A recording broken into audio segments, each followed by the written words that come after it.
Chapter 43 Estate Litigation 1. Will Contestation 1.1 Challenge to the validity of a will. A will challenge is a proceeding in which someone disputes the validity of the purported last will and testament of a deceased. The common grounds for challenging the validity of a will are lack of testamentary capacity, lack of approval or knowledge of the contents of the will, the presence of undue influence, or non-compliance with the requirements of due execution as set out in Part 1 of the Succession Law Reform Act (SLRA). In addition, there are less frequent challenges based upon such allegations as forgery or fraud. The onus of proof of testamentary capacity rests on those propounding the will. They must establish, on balance of probabilities, that the deceased had the requisite level of testamentary capacity when the will was executed. When undue influence is alleged, the onus of proof is upon those alleging the undue influence. There has been much recent attention placed on what has become known as the doctrine of suspicious circumstances. This may include such matters as the age and medical condition of the testator, the opportunity of others to exercise influence over the testator, and the significance of changes made in the will as compared to earlier versions. A number of the reported cases suggest that if there are factual circumstances present in the case that would ordinarily make one suspicious about whether the will truly represents the testamentary intent of the testator at the time it was executed, there is a very heavy onus on those propounding the will to satisfy the court as to its validity. Suspicious circumstances alone do not normally constitute a basis for challenging a will, but are usually considered within the context of a challenge based on undue influence or lack of testamentary capacity. Suspicious circumstances may be circumstances surrounding the preparation of the will, circumstances tending to call into question the capacity of the testator, or circumstances tending to show that the testator's free will was overcome by undue influence, coercion, or fraud. The presence of suspicious circumstances operates to remove the normal presumption of capacity, including the rebuttable presumption that the testator knew and approved of the contents of the will. Where suspicious circumstances are shown to have existed, the court will therefore be vigilant and jealous in examining the evidence in support of the instrument, in favor of which it ought not to pronounce unless the suspicion is removed and it is judicially satisfied that the paper propounded does express the true will of the deceased. The suspicions must be removed by proof of the testator's knowledge and approval of the contents of the will. In addition, if the suspicious circumstances relate specifically to mental capacity, the presumption of testamentary capacity no longer applies, and the propounder of the will reassumes the legal burden of establishing capacity. Both capacity, on the one hand, and knowledge and approval, on the other, must be proven in accordance with the civil standard. Where suspicious circumstances exist, the presumptions of capacity, knowledge, and approval are spent. The legal burden of proving these elements reverts to the propounder of the will. Proceedings to challenge a will should be commenced in the Superior Court of Justice in the jurisdiction in which the deceased last resided. These proceedings are commenced in one of two ways. If a certificate of appointment of a state trustee has not yet been obtained, a notice of objection must be prepared and filed with the court as soon as possible. If a certificate of appointment has been obtained, an order must instead be sought, usually by application, again as soon as possible, requiring the person to whom the certificate was issued to return it to the court in order that the issues relating to the validity of the will may be determined. 1.2 Notice of Objection Probate not yet obtained. A Notice of Objection. Rules of Civil Procedure Rules, R 75.03 and Form 75.1. Is notice to the registrar of the court that nothing should be done by anybody in relation to the will of a deceased without notice to the person who filed the objection, the objector. The notice of objection sets out the interest that the objector has in the estate and the grounds upon which the will is being challenged. The notice of objection should be filed with the estate registrar of the court in the jurisdiction in which an application for a certificate of appointment of a state trustee for the deceased's estate would be made pursuant to S7 of the Estates Act. There is no obligation to serve a copy of the notice of objection on any party, but the local registrar of the court is required to forward a copy of the notice of objection to the estate registrar for Ontario, who is also the registrar for the estates list in the City of Toronto. The estate registrar for Ontario maintains a register of all objections filed in the province. The local registrar of a court cannot issue a certificate of appointment unless confirmation has been received from the estate registrar for Ontario that no other application has been made with respect to the estate and that no notice of objection has been entered in any court in Ontario Estates Act, S22. The notice of objection will remain effective for a period of 3 years after it is filed. It may be withdrawn by the person who filed it at any time before the motion for directions, the next major procedural step, is heard, or it may be removed by order of the court.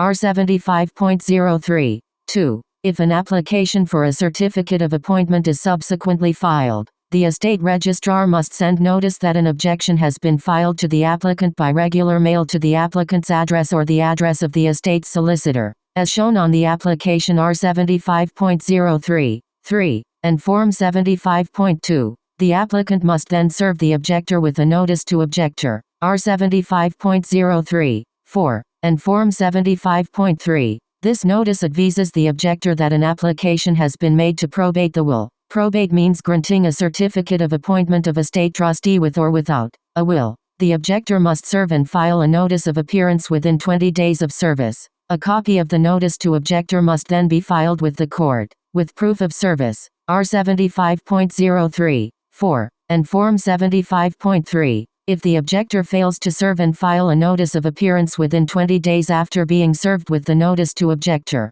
then the objection is removed by the registrar, and the application for the certificate of appointment shall proceed as if no notice of objection had been filed. R75.03. 5. If a notice of appearance is served and filed, the applicant for the certificate of appointment of estate trustee must then move for directions within 30 days, failing which, the objector may do so. R75.03. 6. 1.3 Order for return of certificate. Probate already obtained. If a certificate of appointment of estate trustee has already been issued, the proceedings to challenge a will cannot be commenced by filing a notice of objection. Instead, the party wishing to challenge the validity of a will must obtain an order requiring the certificate to be returned to the court. R75.05. 1. This order may be obtained on a motion without notice by filing a draft order and an affidavit in support. The affidavit should set out the interest of the party applying for the order and the general grounds upon which the order is sought. The order requires the estate trustee to return the original certificate of appointment to the court forthwith. Once the order has been served on the estate trustee, the appointment has no further effect, and no further action can be taken with respect to the administration of the estate until the issues respecting the validity of the will have been determined or the court orders the certificate to be released back to the estate trustee. R75.05. 3. Full stop. Within 30 days after the court makes an order requiring the certificate to be returned, the person who obtained the order must move for directions. R75.05. 4. Alternatively, the estate trustee may do so at any time. R75.05. 5. If, however, a motion for directions is not brought by the party challenging the will within the 30-day period, the estate trustee may move, without notice, for an order releasing the certificate to the estate trustee. R75.05. 6. Which, if granted, will permit the estate trustee to proceed with the administration of the estate in accordance with the terms of the will. 1.4 Motion for Directions. Rule 75.06 addresses both applications and motions for directions, stating that any person who appears to have a financial interest in an estate may apply for directions, or move for directions in another proceeding under this rule. As to the procedure for bringing any matter before the court, after either an objector has served and filed a notice of appearance, where the proceedings were commenced by notice of objection, or an order has been obtained by an interested party requiring the estate trustee to return the certificate of appointment to the court, a motion must be brought for directions as to the conduct of the proceedings within 30 days of either event. R75.05. 4. Notice of the motion must be served on all persons who appear to have a financial interest in the estate, or as the court directs, at least 10 days before the hearing date. R75.06. 2. And Form 75.6. 1.5 Order giving directions upon the hearing of the motion for directions. The court may direct, i.e., make an order to this effect, the issues to be dealt with, define the parties and who is submitting which rights to the court, and specify who is to be served with the order giving directions and direct the method and timing of service. The order giving directions. R75.06. 3. And Form 75.8 or 75.9 will also address procedures for bringing the matter before the court in summary fashion, if appropriate. It may also deal with such matters as the appointment of an estate trustee to administer the estate during litigation and the requirement for security, pre-trial procedure, such as mediation, Examinations for discovery and production of documents is usually dealt with as well. The children's lawyer or public guardian and trustee is generally not required to submit to examinations for discovery but may participate in the examinations of other parties. Generally, the order giving directions provides that the issues are to be tried before a judge without a jury. Upon completion of the pre-trial procedure, the matter is then ready to be set down for trial on a date to be fixed by the registrar. Upon notice to all parties 1.6 procedure where a statement of claim is served. Although traditionally pleadings were not prepared and exchanged in these proceedings,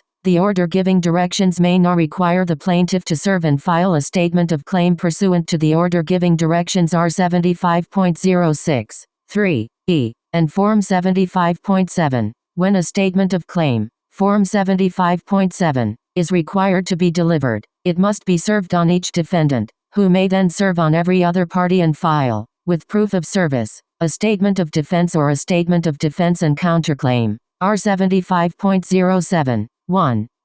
In response, the plaintiff may then deliver a reply or reply in defense to counterclaim. R 75.07.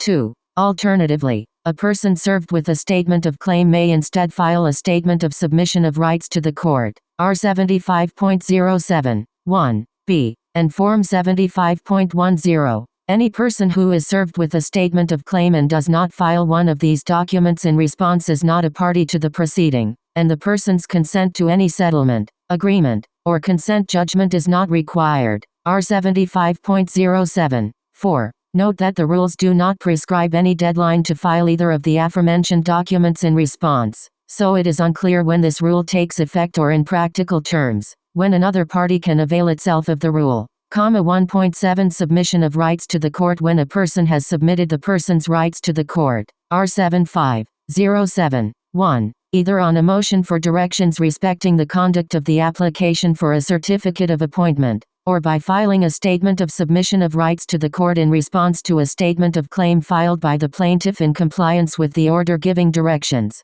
The person is not a party to the proceedings but is entitled to written notice of the time and place of the trial and a copy of the judgment disposing of the matter. A person submitting rights to the court is not entitled to costs nor is liable for any party's costs except in the sense that costs ordered to be paid from the estate assets may reduce that person's residuary interest. An important advantage to this process is that the matter cannot be settled without that person's involvement. 1.8 Settlement involving a person who has submitted rights to the court. If parties to the issues to be tried reach a settlement, any person who has submitted the person's rights to the court. R 7507. 1. C. Must either provide a written consent to the settlement or must be personally served with a notice of settlement. Form 75.11. To which is attached a copy of the agreement or minutes of settlement on which judgment will be sought. If the person served objects to the terms of settlement, the person must serve and file a notice of rejection of settlement. Form 75.12, stating the reasons why the settlement is rejected. This must be served and filed within 10 days of service of the notice of settlement. The court will not issue a judgment on consent approving settlement of a matter without either I. The written consent of any person who has submitted the person's rights to the court, or 2. In the absence of such consent, an affidavit of a solicitor of record in the matter attesting that a notice of settlement was personally served on the person and no rejection of settlement was filed within 10 days after service of the notice. 1.9 Request for notice of commencement of proceeding at any time before a certificate of appointment of estate trustee has been issued. Any person who has a financial interest in the estate and wishes to be informed of the commencement of a proceeding in the estate may file with the registrar a request for notice. R 74.03 and Form 74.3. The registrar will then notify the person, by regular mail, of any proceeding commenced in the estate. In this way, an interested party can be notified early if a notice of objection is filed challenging the validity of the will. The request remains in effect for 3 years. But a further request may be filed at any time before the certificate of appointment is issued.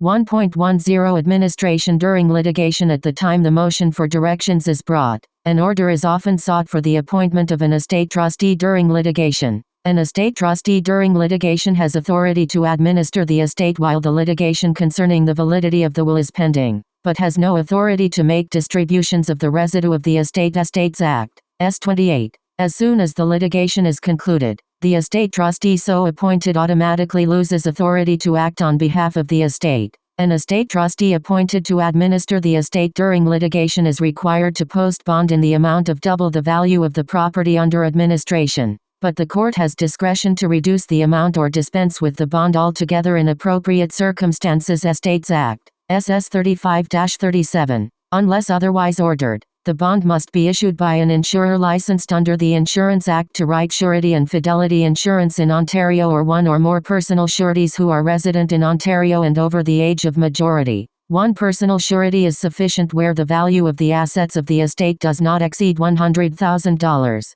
R 74.11. 1. D. Except on consent. The court will generally not appoint one of the parties to the proceedings or anyone whose involvement would bring into question the administrator's objectivity. 1.11 Order to accept or refuse appointment. An estate trustee takes authority from the will itself and does not always require a certificate of appointment to carry out the administration of an estate. Accordingly, while a person wishing to challenge the validity of a will may file a notice of objection with the court, one of the difficulties with this procedure is that the estate trustee named in the will is under no obligation to apply for a certificate of appointment or even to determine whether a notice of objection has been filed. If no application for a certificate of appointment has been made, or if the objector does not know whether the estate trustee intends to apply for a certificate, the appropriate approach would be to apply for an order requiring the estate trustee to either apply for or refuse the appointment. Estates Act, S. 24. R 74.15. 1. And Form 74.36. The order to accept or refuse appointment can be obtained without notice in the same manner as that used to obtain an order to return the certificate of appointment to the court, as described above. Once an application for a certificate of appointment is filed in response to the order, the notice of objection takes effect, and the challenge to the will can proceed in the manner outlined above. 2. Revocation of certificate of appointment. Any person having a financial interest in an estate may make an application to the court to revoke the certificate of appointment of an estate trustee. R 75.04. This procedure is distinct from a challenge to the validity of a will. It may be used where the validity of the will is not in question but the certificate was issued in error or as a result of a fraud on the court, or where the appointment is no longer effective or for any other appropriate reason. For example, this rule might be invoked if a certificate of appointment is issued in connection with a will thought to be the deceased's last will, but a more recent unrevoked will is subsequently found.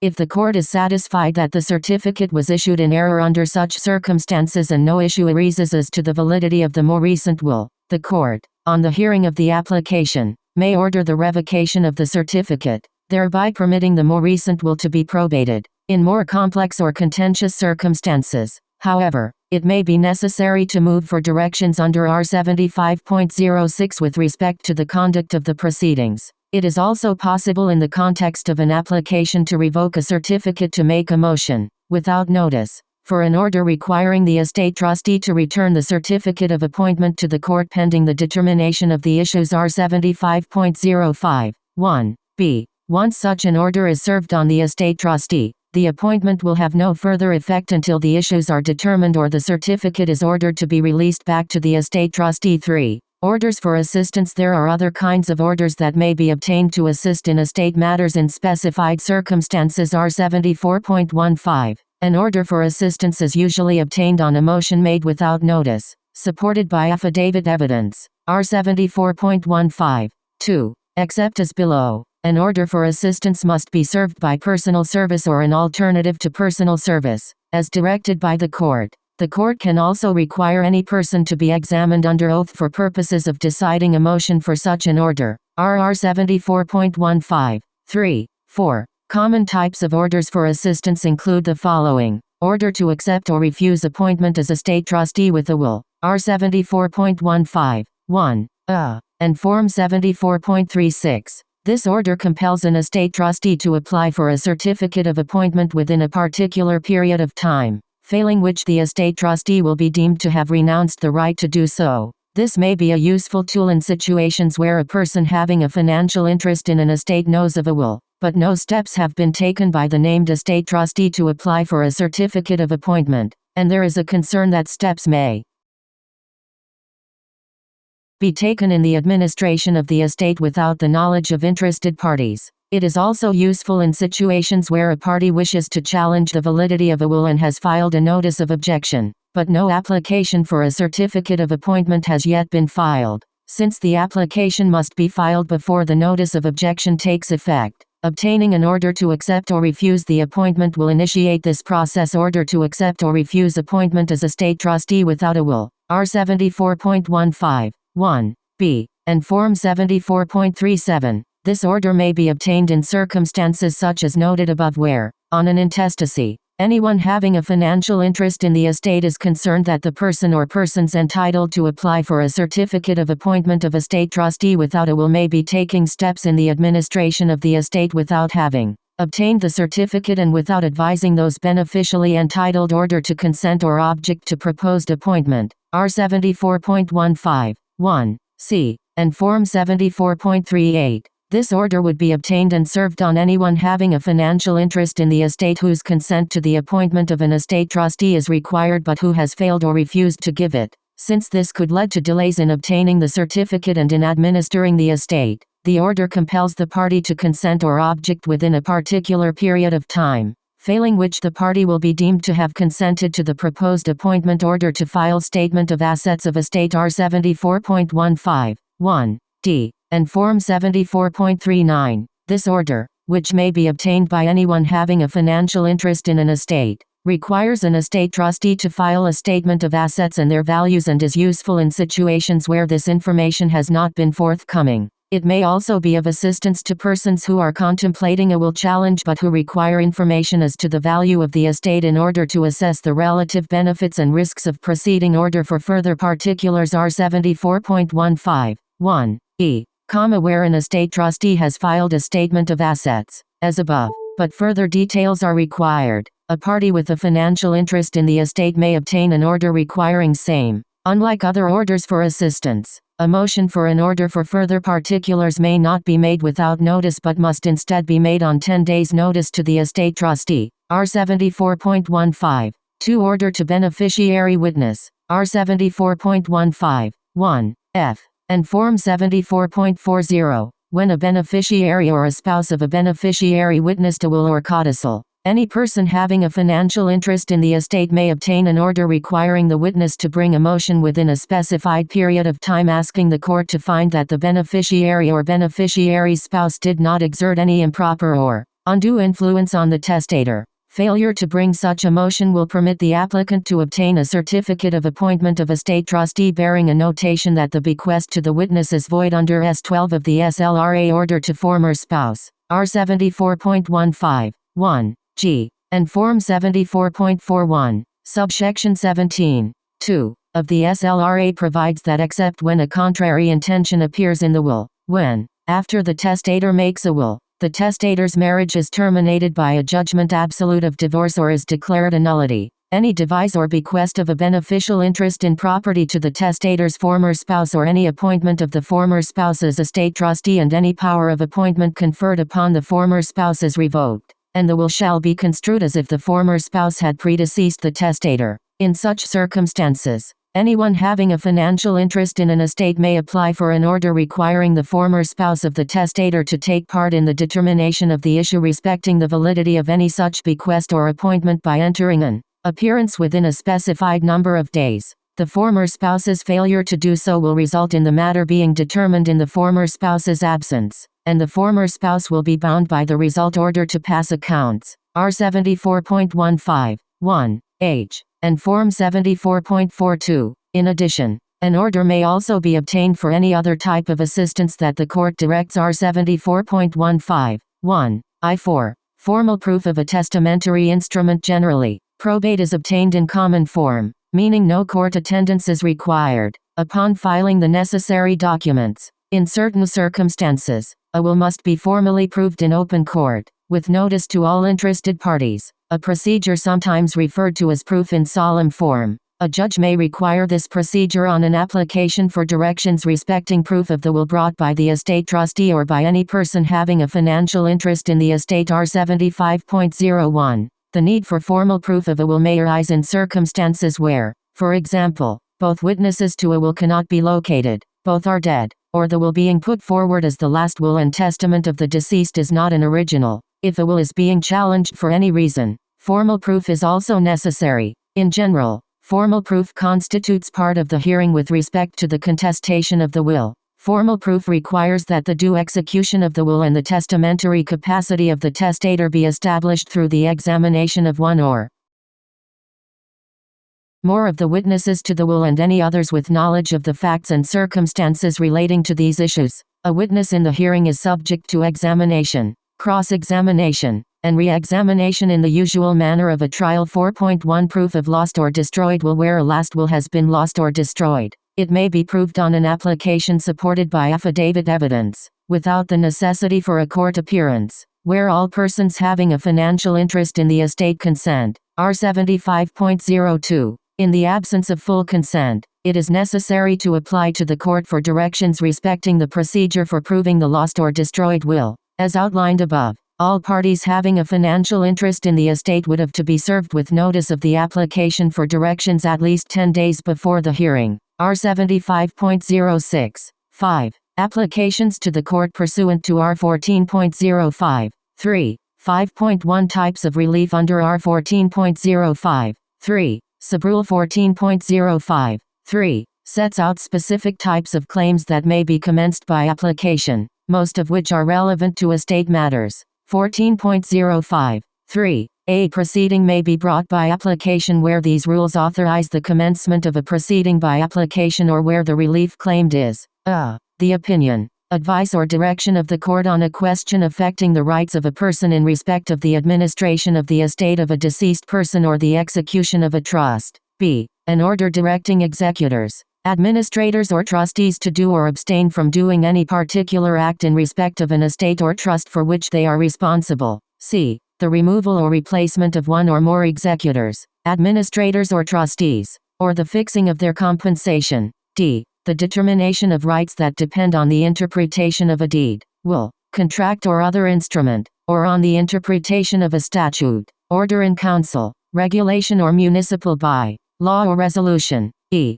The declaration of an interest in or charge on land, including the nature and extent of the interest or charge or the boundaries of the land, or the settling of the priority of interests or charges. F. The approval of an arrangement or compromise or the approval of a purchase, sale, mortgage, lease or variation of trust. G. An injunction, mandatory order or declaration or the appointment of a receiver or other consequential relief when ancillary to relief claimed in a proceeding properly commenced by a notice of application. G. 1. For a remedy under the Canadian Charter of Rights and Freedoms, or H. In respect of any matter where it is unlikely that there will be any material facts in dispute. 5. 1.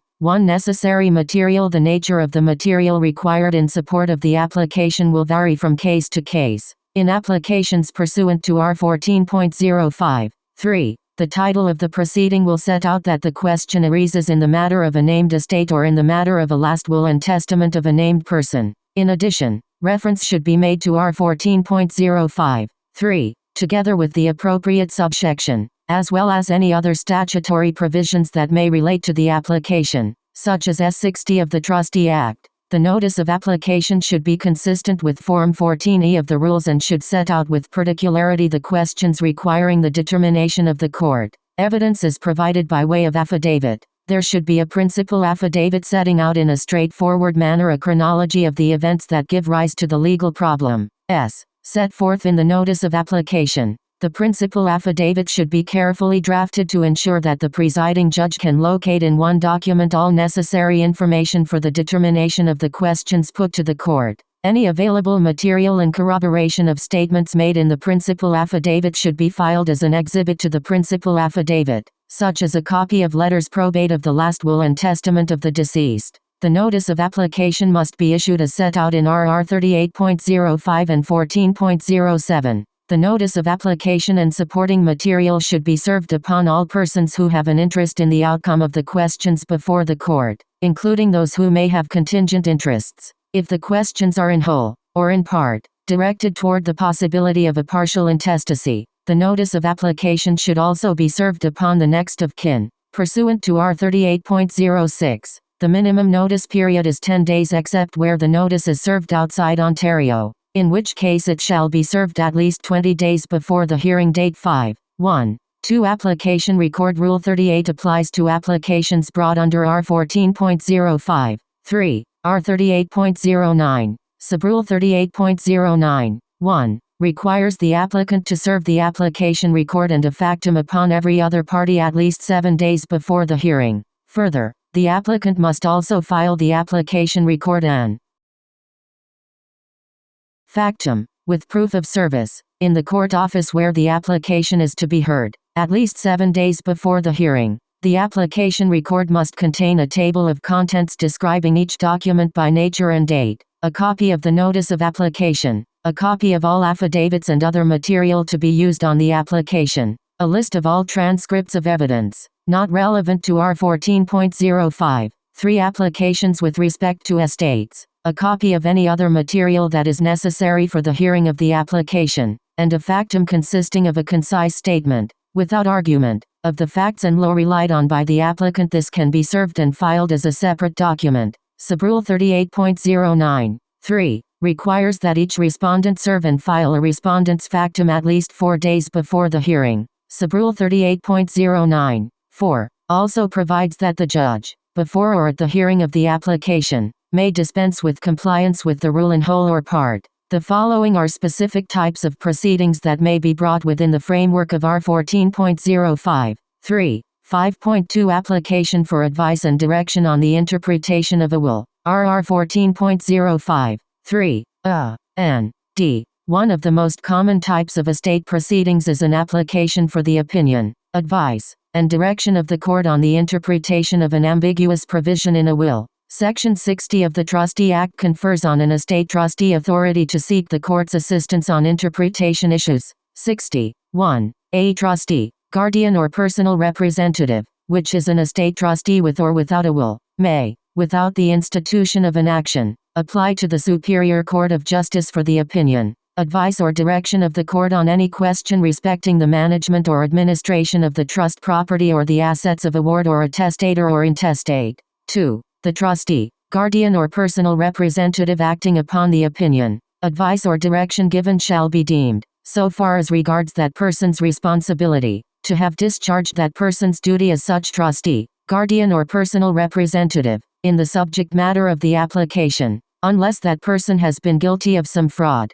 willful concealment or misrepresentation in obtaining such opinion, advice or direction, as is clear from S60. 2. Proceeding in this manner exonerates the estate trustee from liability for acting upon the opinion, advice, or direction obtained from the court on such an application. The estate trustee or any other party having an interest in the proceeding may commence an application of this nature in the Superior Court of Justice in the jurisdiction in which the certificate of appointment of the estate trustee was issued. The manner in which the notice of application is framed in such proceedings is particularly important. The general principle to be followed when framing questions for the court's consideration is, wherever possible, to draft questions in such a manner that they must be answered in the affirmative or negative. This may require that a series of questions be posed. As an example, consider the question of when a class of beneficiaries is to be determined. Possible dates might be the date of death of the testator, the date of death of the life tenant, or the date when the youngest member of the class attains the age of 18 years.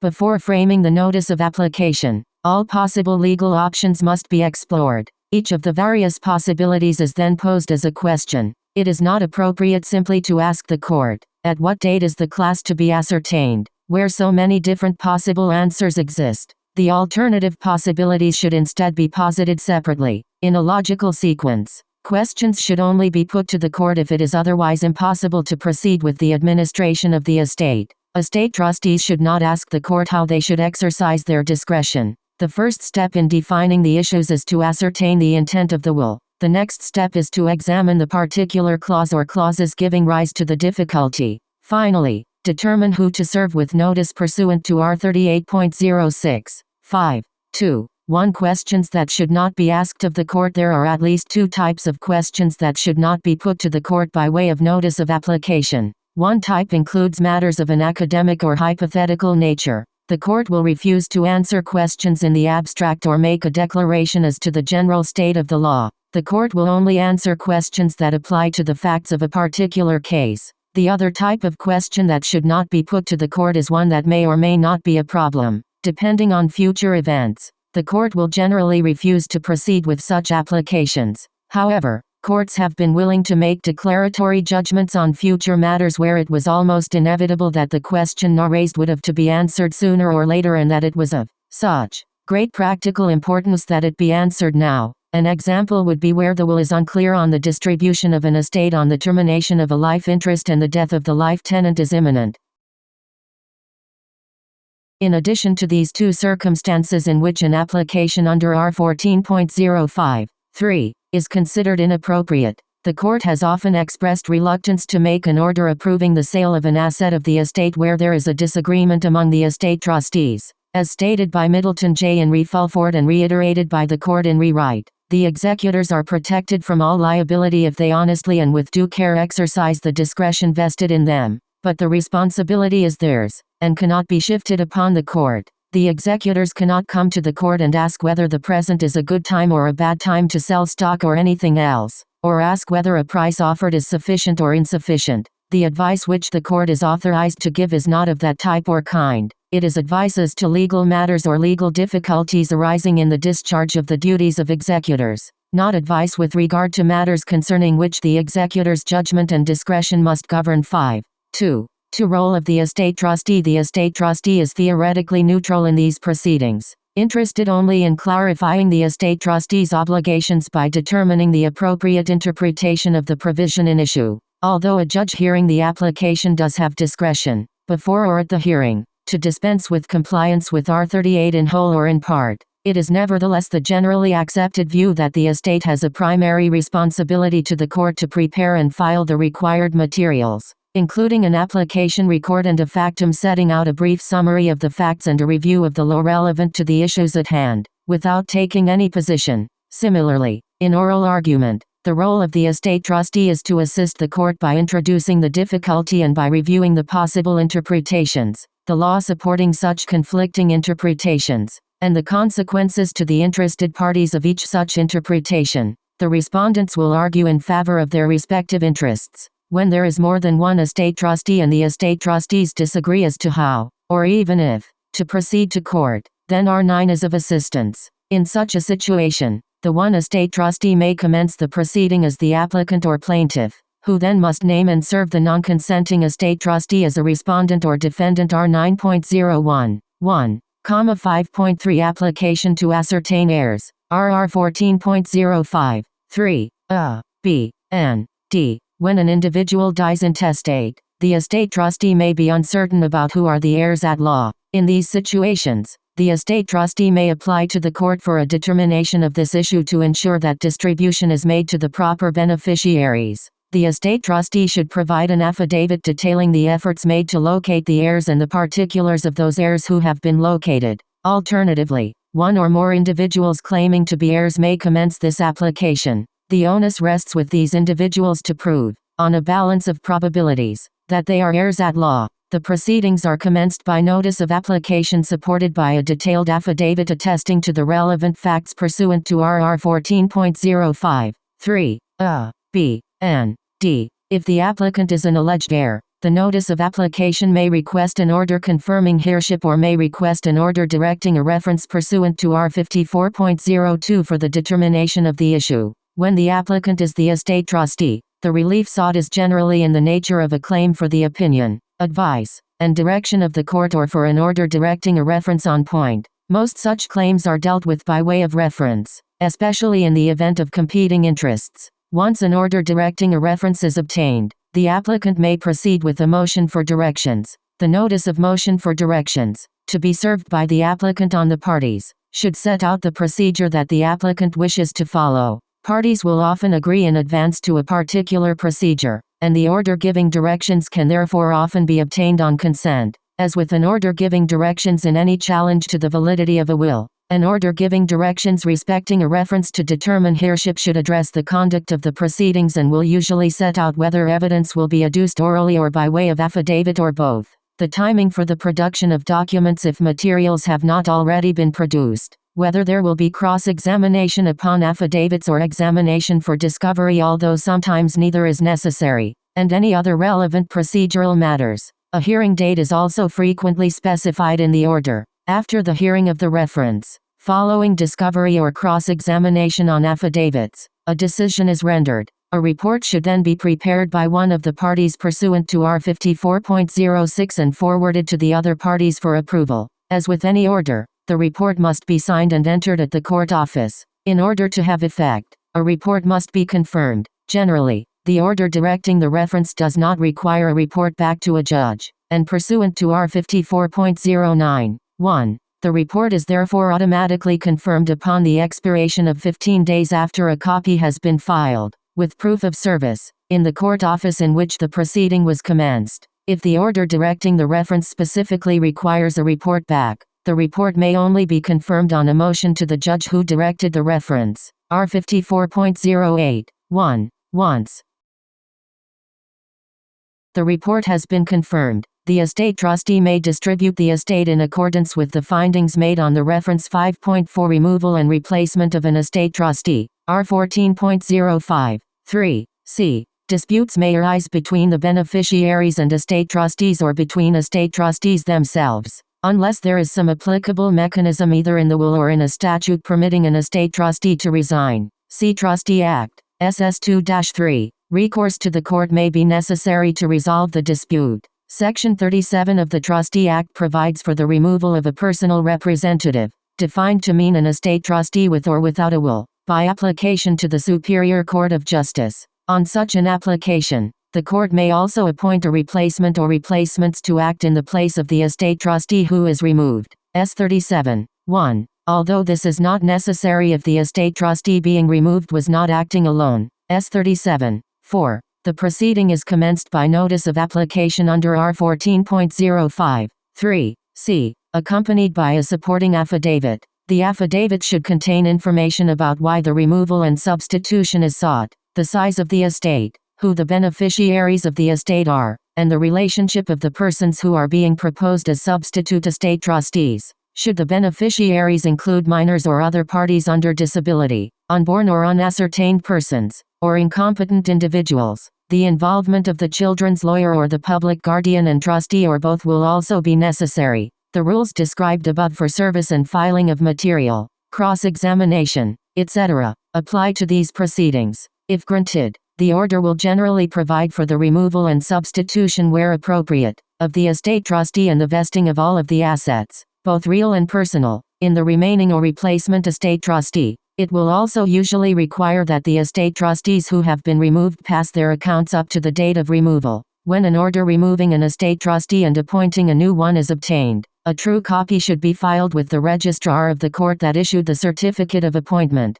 Together with a request for a status certificate, this document serves as notice from the court to all concerned that the estate trustee named in the original certificate of appointment has been removed and other persons have been substituted. An application pursuant to S 37 may be brought by beneficiaries who are unhappy with the performance of the estate trustee or by an estate trustee desiring to be relieved of the estate trustee's duties. Where there are two or more estate trustees and they are unable to work together or cannot resolve a fundamental disagreement about an aspect of the administration of the estate, an application may be brought by any of the estate trustees complaining of the conduct of another. Mere disagreement or hostility between a beneficiary and an estate trustee is generally not sufficient to warrant removal in the absence of some evidence of mismanagement or breach of duty by the estate trustee. But where the hostility is such that it is no longer possible for the estate trustee to carry out the estate trustee's duties in an impartial and objective manner, an order will be made removing the estate trustee. 5.5 Purchase of estate assets by the estate trustee.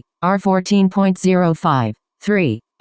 If an estate trustee wishes to purchase an asset of the estate, it can only be done if all the beneficiaries, being of age and full capacity, consent to the transaction or, alternatively, with the approval of the court upon complete disclosure of all relevant facts. Such a transaction is otherwise prohibited because of the conflict between the estate trustee's fiduciary duty to the beneficiaries and the estate trustee's personal interest. Approval is obtained by moving in a rather fictitious fashion to the court under S 60 of the Trustee Act for the opinion, advice, and direction of the court on a question respecting the administration of the trust property pursuant to RR 14.05(3) or F. The approach is somewhat fictitious because no section of the Trustee Act has any direct bearing on a transaction of this nature. Nevertheless, S60 of the Trustee Act is considered broad enough in its terms to permit such an application to be brought. The court must be able to ascertain from the material filed in support of the application that complete disclosure has been made.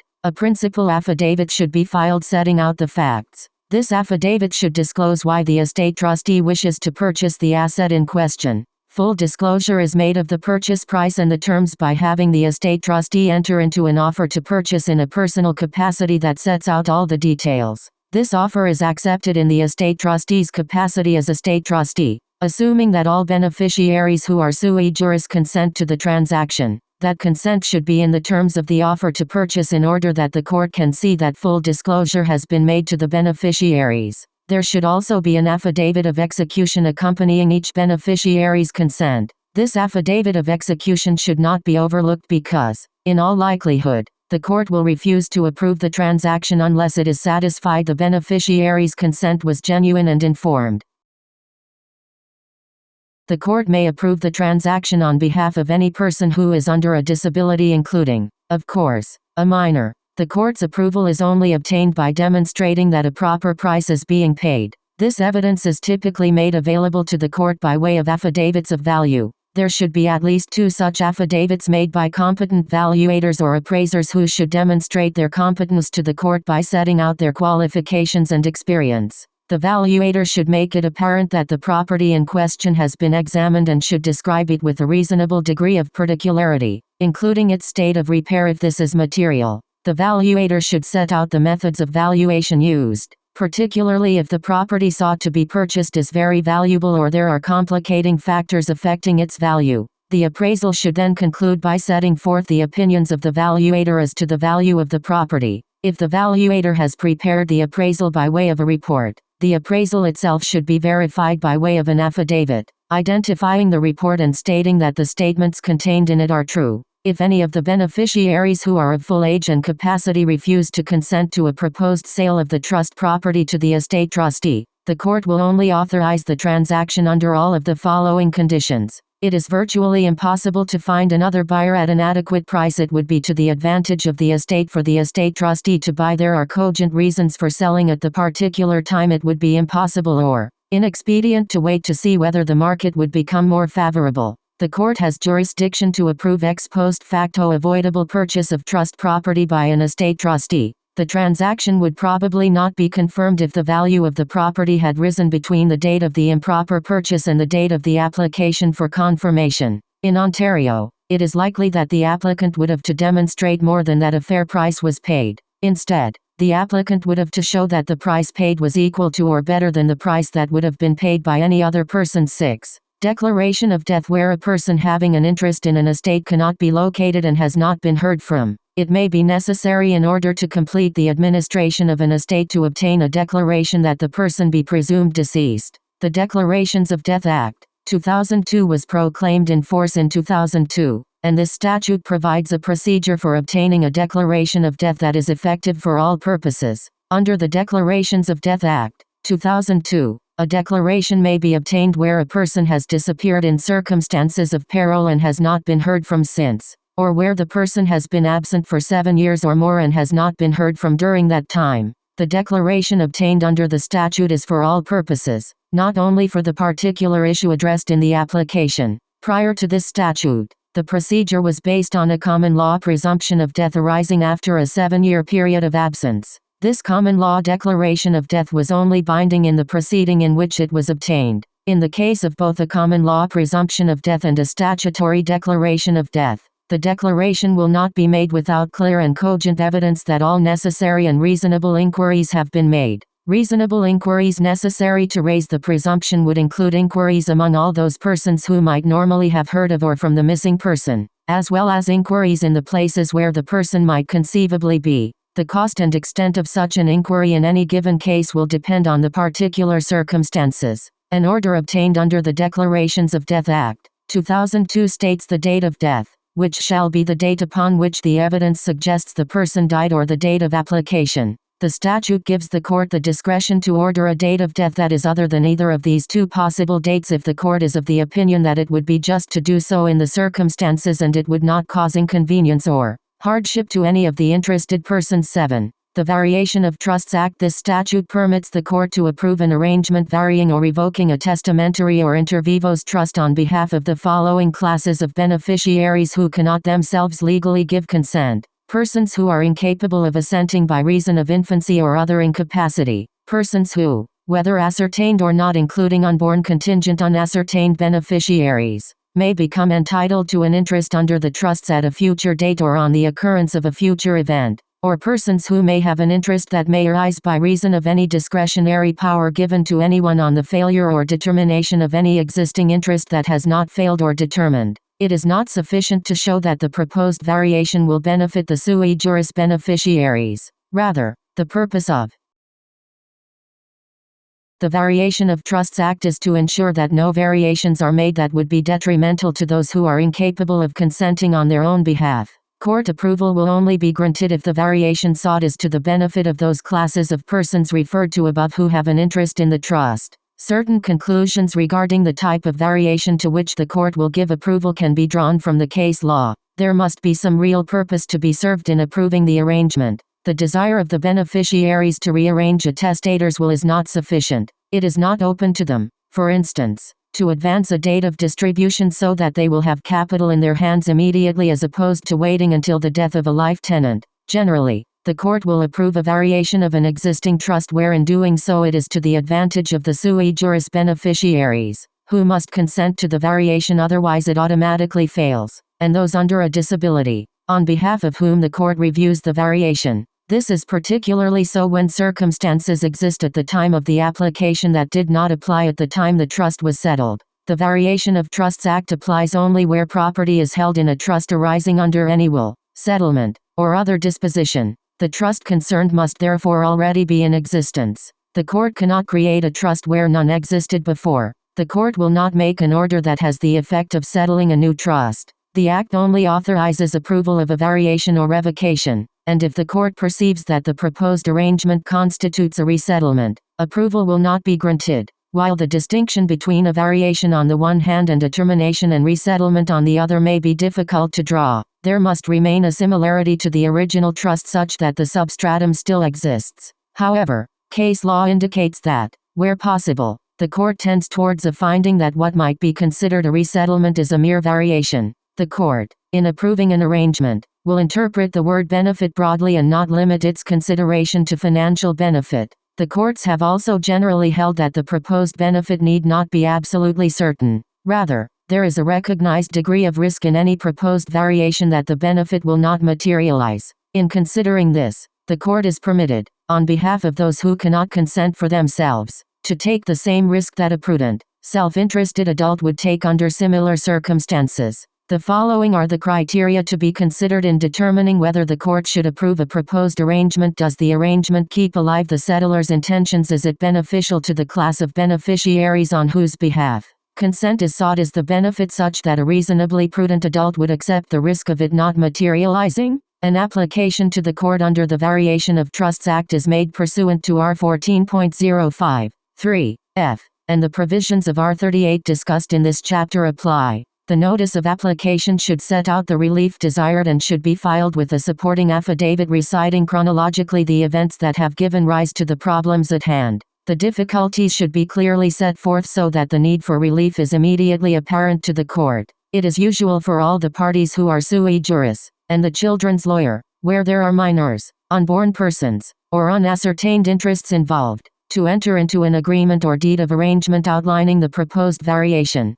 which the court can then approve on behalf of the persons who are under a disability, as defined in the Act. The trustees and the next of kin should have separate counsel. In Ontario, the court does not require that the parties appear by counsel. In these circumstances, it is then sufficient for the court to approve of the variations set forth in the agreement on behalf of any one or more of those classes of persons defined in the Act as being under a disability. It follows that a copy of the agreement should be attached to the Order 8. Claims by dependents under the SLRA Part 5 of the Succession Law Reform Act SLRA provides a comprehensive code regarding claims for support by dependents of the deceased. The operative section is S58, 1, which states, where a deceased, whether testate or intestate, has not made adequate provision for the proper support of his dependents or any of them, the court, on application, may order that such provision as it considers adequate be made out of the estate of the deceased for the proper support of the dependents or any of them. 8.1 Who qualifies as a dependent? Section 57 of the SLRA provides a two-step definition of dependent.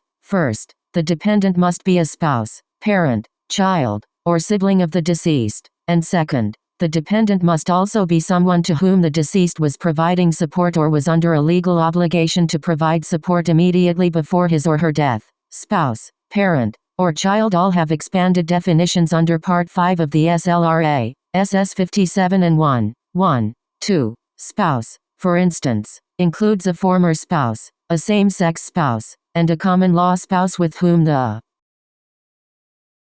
deceased was cohabiting continuously for a period of not less than 3 years or with whom the deceased was in a relationship of some permanence if they are the natural or adoptive parents of a child. Child includes a grandchild and a person whom the deceased has demonstrated a settled intention to treat as a child of the deceased's family other than a foster child. 8.2 Limitation period. An application for support must be commenced within 6 months from the date on which the certificate of appointment of a state trustee was issued. SLRA, S61, 1. However, under S61, 2, the court has discretion to allow an application to be commenced beyond the limitation period, but only in relation to the portion of the estate remaining undistributed as at the date of the application. 8.3 Procedure. A dependent support claim is commenced by notice of application to the Superior Court of Justice in the jurisdiction, where letters probate or administration have been granted in the deceased's estate. Along with the notice of application, an affidavit in support should be filed, setting out the basis of the claim by the dependent.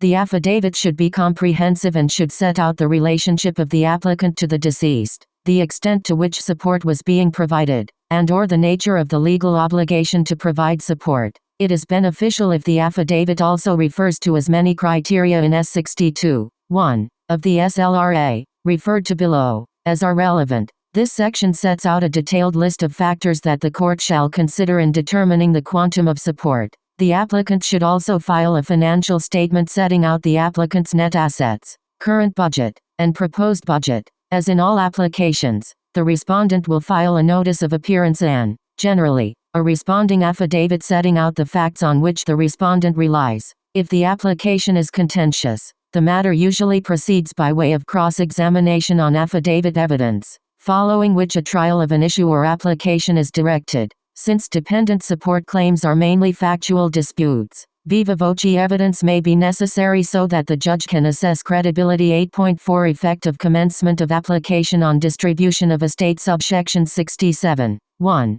provides for an automatic stay of the distribution of the estate once an application is made and notice thereof is served on the estate trustee. Subsection 67, 2, provides an exception to this general rule by allowing an estate trustee to make reasonable advances for support to dependents who are beneficiaries. Subsection 67, 3, stipulates that if an estate trustee violates S67, 1, and the court orders support, the estate trustee will be personally liable to pay the amount of the distribution to the extent that such provision or any part thereof ought to be made out of the portion of the estate distributed. 8.5 Interim support. Section 64 gives the court the authority to grant interim support. This is an important provision since many dependent support proceedings take considerable time to conclude. 8.6 Criteria for assessing support. Section 62 of the SLRA lists the criteria that the court shall consider in determining the amount and duration, if any, of support. The court is given the widest latitude to determine the issue of support. Each case is largely determined upon its own facts in relation to the criteria set out in S62. The decision of the Court of Appeal for Ontario in Cummings v. Cummings has been regarded by some estates practitioners as adding another criterion to the list set out in S62. In this case, the Court of Appeal ruled that the deceased's moral duty to all of the deceased's dependents must be taken into account in any one dependent support application, whether or not other dependents or potential dependents are parties. By S63, 5, all potential claims for dependents relief are activated by any application for dependent support. Some practitioners had considered that Cummings effectively added moral obligation as a ground for a declaration of dependency and not merely a factor in determining quantum of support. However, in Birch Estate v. Weckworth, the Court of Appeal for Ontario provided clarity on this issue and struck down an appeal on the basis of a moral claim where no dependency was established. 8.7 Order for Support. Section 63 allows the court to be creative in determining how the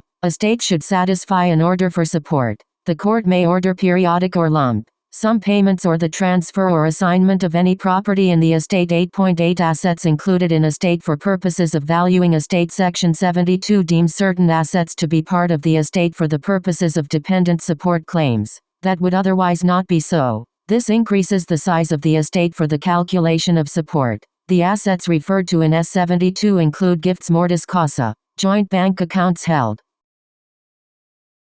by the deceased and a third party, RRSP or investment accounts designating third-party beneficiaries, and the proceeds of any insurance policies effected on the life of the deceased and owned by the deceased, notwithstanding that these proceeds are payable to a designated beneficiary. 9. Summary disposition of claims against an estate. Where a claim or demand is made against the estate of a deceased person or where the estate trustee has notice of such a claim or demand and attempts to negotiate have failed. R75.08, Estates Act, SS 44-45. The estate trustee may serve the claimant with a notice of contestation of claim. Estates Act, SS 44-45, Form 75.13. The procedure that follows depends on whether the claim is for a liquidated or unliquidated debt. 9.1 Where a liquidated debt is contested. In the case of a liquidated cash debt, i.e., a mortgage, loan, or other such creditor, once the notice of contestation has been served, the claimant may then apply to the court for an order allowing the claim and determining the amount. Estates Act, S. 44. This is done by filing a statement, verified by oath, detailing the amount of the claim and the grounds upon which it is made. Form 75.14. The claim must be served on the estate trustee and filed, with proof of service and a copy of the notice of contestation, within 30 days of the claimant receiving the notice, or within 3 months thereafter if a judge of the Superior Court of Justice, on application, so allows. Once the claim and notice of contestation are filed with the court, the registrar fixes a date for trial, but if the claimant fails to serve and file the claim within the required time, the claimant will be deemed to have abandoned the claim. Not less than 7 days' notice of the claim must be given to the estate trustee and the children's lawyer and to any other beneficiaries ordered by the court entitled to receive notice. The trial shall proceed in a summary manner unless the judge considers it appropriate to give directions as to the issues, parties, and pleadings. The court may hear whatever witnesses it deems appropriate to decide the claim. Once an order establishing the debt has been made, the judge may direct enforcement. No such enforcement shall take place without the judge's order. 9.2 Where an unliquidated debt is contested. In the case of an unliquidated debt, upon serving the claim and filing this with proof of service and a copy of the notice of contestation, the claimant must apply to a judge for an order for directions as to the disposition of the claim or demand within the same time period noted above. The claimant who fails to do so is deemed to have abandoned the claim, which will thereafter be forever barred. On the claimant's application for directions, the judge may make an order directing the claimant to bring an action for the recovery or establishment of the claim on such terms and conditions as the judge considers just. When the claim or demand is not presently recoverable, the judge may instead prescribe the time after which the claimant shall proceed pursuant to the directions given. 10. Mandatory mediation of estate matters. Rule 75.1 of the rules provides for the mandatory mediation of estates, trusts, and substitute decision matters that are commenced in the City of Toronto on or after September 1, 1999, the City of Ottawa on or after January 1, 2001, and the County of Essex, on or after January 1, 2005. The provisions of R75.1 are very similar to those of the General Mandatory Mediation Rule, R24.1, and apply to the following types of proceedings: a contested application to pass accounts, R74.18, formal proof of a testamentary instrument, R75.01, an objection to the issuing of a certificate of appointment, R75.03, a return of the certificate of appointment, R75.05, claims against an estate, R75.08, Part 5 of the SLRA, pertaining to dependents relief claims, the Substitute Decisions Act, 1992, the Absentees Act, the Charities Accounting Act,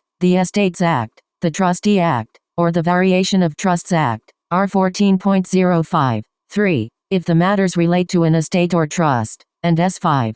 2. Of the Family Law Act, as of January 1, 2016, R 75.2 was introduced to address court-ordered estates mediation. It applies to proceedings for which the court has given direction under R 74.18. 13.2. B. Application to pass accounts, directions regarding mediation or 75.06. 3.1. B. Application or motion for directions, meditation, that a mediation be conducted. The impact of this new rule creates an opportunity for court-ordered mediation in circumstances where mediation is not otherwise mandatory. Counsel may want to keep this provision in mind when otherwise seeking directions in respect of a matter that may, in whole or in part, benefit from a mediation session. 10.1 Directions for Conduct of Mediation Rule 7.5.1.05 provides that, except in a contested passing of accounts, the applicant shall make a motion in the same way as under R 75.06 application or motion for directions, seeking directions for the conduct of the mediation. Subrule 7.5.1.05.2 provides that the notice of motion for mediation directions is to be served within 30 days after the last day for serving a notice of appearance. On the hearing of this motion, the court may direct the issues to be mediated, who has carriage of the mediation and who shall respond, within what times the mediation session shall take place, which parties are required to attend the mediation session in person and how they are to be served, whether notice is to be given to parties submitting their rights to the court under R 75.07.1, how the cost of the mediation is to be apportioned amongst the designated parties, i.e., those who are required to attend a mediation session, and any other matter that may be desirable to facilitate the mediation. 10.2 Preparing for mediation in terms of who actually conducts the mandatory mediation session, R 75.1.06, R 75.2.04.1, for court-ordered mediation, provides that the mediator can be a person chosen from the list maintained for the county by agreement of the designated parties, a person assigned from the list by the mediation coordinator for the county at the request of a designated party, or a person who is not named on the list if the designated parties consent. Subrule 7.5.1.09.1, R 75.2.06.1, for court-ordered mediation specifically requires that the designated parties and, if represented, their lawyers must attend the mediation session, at least 7 days before the mediation session. Every designated party is required to prepare a statement in Form 75.1c. The statement identifies the factual and legal issues in the dispute and briefly sets out the position and interests of the party making the statement.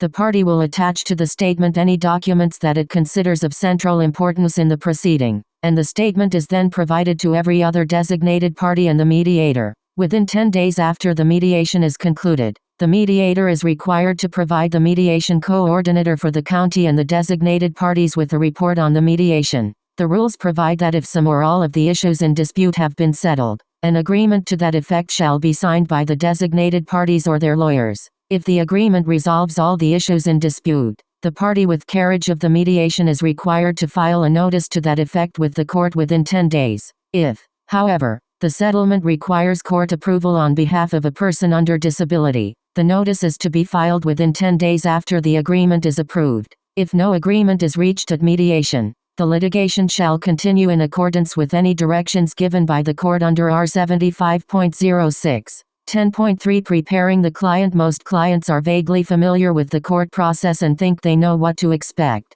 They know it involves a judge, their lawyer, a trial, and a courtroom. Not many clients, however, know what to expect at mediation. As a result, it is important for counsel to take time to describe the process, answer any questions, and prepare the client for what to expect at mediation. By doing so, counsel can help reduce the client's anxiety about the attendance. Estate mediations can be a very emotionally draining experience. Apart from any legal foundation to the dispute, many intangible factors also tend to be present in estate matters. Jealousy, anger, and greed are difficult emotions to overcome and can be severe stumbling blocks in settlement. Sometimes, Steering clients away from the emotional aspects and towards the financial implications of continued litigation assists them in moving past those types of difficulties. Clients need to be assured that the mediation process is completely confidential and that anything that is said or admitted cannot be used against them at a later date. The fact that there will be no public record of the proceeding may provide some clients with the comfort to say things that might otherwise not be said. In addition, clients can be advised that any information they provide to the mediator to help the mediator understand their position better can remain confidential and that the mediator will not disclose any information unless expressly authorized by the clients. Having the opportunity to participate in open and frank discussions may be the key to resolving outstanding issues that might not otherwise be addressed in the litigation process. 11. Costs in estate proceedings. Traditionally, costs in estate proceedings were awarded out of the estate to all parties in any event of the cause, on a full indemnity basis. This is no longer the case. The Court of Appeal has made clear in McDougald Estate v. Durham that estate litigation, like any other form of civil litigation, operates subject to the general civil costs regime established by S. 131 of the Courts of Justice Act and R. 57 of the Rules, except in a limited number of circumstances where public policy considerations permit the costs of all parties to be ordered paid out of the estate. Those limited circumstances exist where the litigation arose as a result of the actions of the testator or those with an interest in the residue of the estate, or where the litigation was reasonably necessary to ensure the proper administration of the estate. If a special circumstance does not apply, the basic principle is the loser pays, subject to a court's consideration of all relevant factors under R. 57. The costs of an application to interpret an ambiguous provision in a will are usually borne by the estate, the necessity for such proceedings having been caused by the testator, not the conduct of the litigants. With respect to the costs of a challenge to the validity of a will, the court has a responsibility to ensure that any will under which an estate is distributed is a valid will as a matter of policy. While courts do not wish to preclude a party from raising concerns for fear of adverse costs awards, the recent trend is to more closely examine the circumstances of each case to determine where the costs should fall. One of the factors that will be taken into consideration is any allegation of misconduct, undue influence, or fraud that is not ultimately proven. The party who unsuccessfully makes such an allegation may be ordered to bear not only that party's own costs, but the costs of the other party as well. By contrast, where the circumstances led reasonably to an investigation of the validity of the will, reasonable costs should be borne by those who incur them, and the unsuccessful party should not be required to pay the costs of the successful party. Even when circumstances might originally have raised suspicions, the party investigating the litigation may nevertheless be denied costs and may even be ordered to pay the costs of the other party or parties if that party ought to have known, through reasonable and diligent inquiries, that there was no basis for pursuing the challenge. 12. Limitation periods in estate litigation. 12.1 The Limitations Act, 2002. The Limitations Act, 2002, L.A., 2002, came into force on January 1, 2004. It consolidates and reforms all existing provincial laws relating to limitation periods. It not only amends limitation periods set out in the predecessor statute, the Limitations Act, but also affects limitation periods in estates-related statutes, including the Estates Act, Estates Administration Act, Family Law Act, Insurance Act, SLRA, and Trustee Act. Under the L.A., 2002, there are two specific time limits for the commencement of an action. The first limitation period is 2 years from discovery of a claim, subject to certain exceptions, which is coupled with an ultimate limitation period of 15 years from the day of the act or omission, regardless of a claimant's state of knowledge, which is also subject to certain exceptions. There are also a number of exceptions to these general limitation periods, and these exceptions are set out in the schedule to the L.A., 2002. The statutory provisions enumerated in the schedule govern a number of estates-related claims.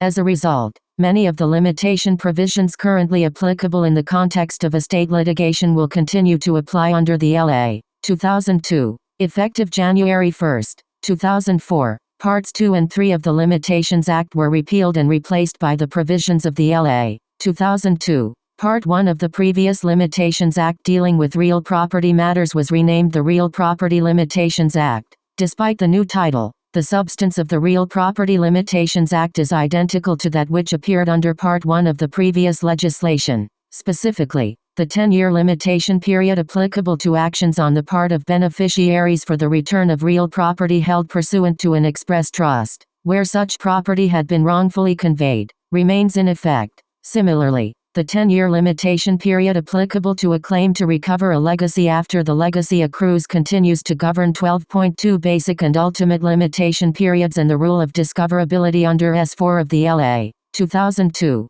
A basic limitation period of 2 years applies to all claims to remedy an injury, loss, or damage that occurred as a result of an act or omission. In addition, the discoverability doctrine is codified by the LA. 2002. The basic limitation period defined in S4 runs from the day on which the claim was discovered, and S5 further defines that date. A claim is discovered on the earlier of the day on which the person with the claim first knew that the injury, loss or damage had occurred. 2. That the injury, loss or damage was caused by or contributed to by an act or omission. 3. That the act or omission was that of the person against whom the claim is made. And 4. That, having regard to the nature of the injury, loss or damage, a proceeding would be an appropriate means to seek to remedy it. And b. The day on which a reasonable person with the abilities and in the circumstances of the person with the claim first ought to have known of the matters referred to in clause In addition, the LA. 2002 provides an ultimate limitation period, subject to certain claims for which no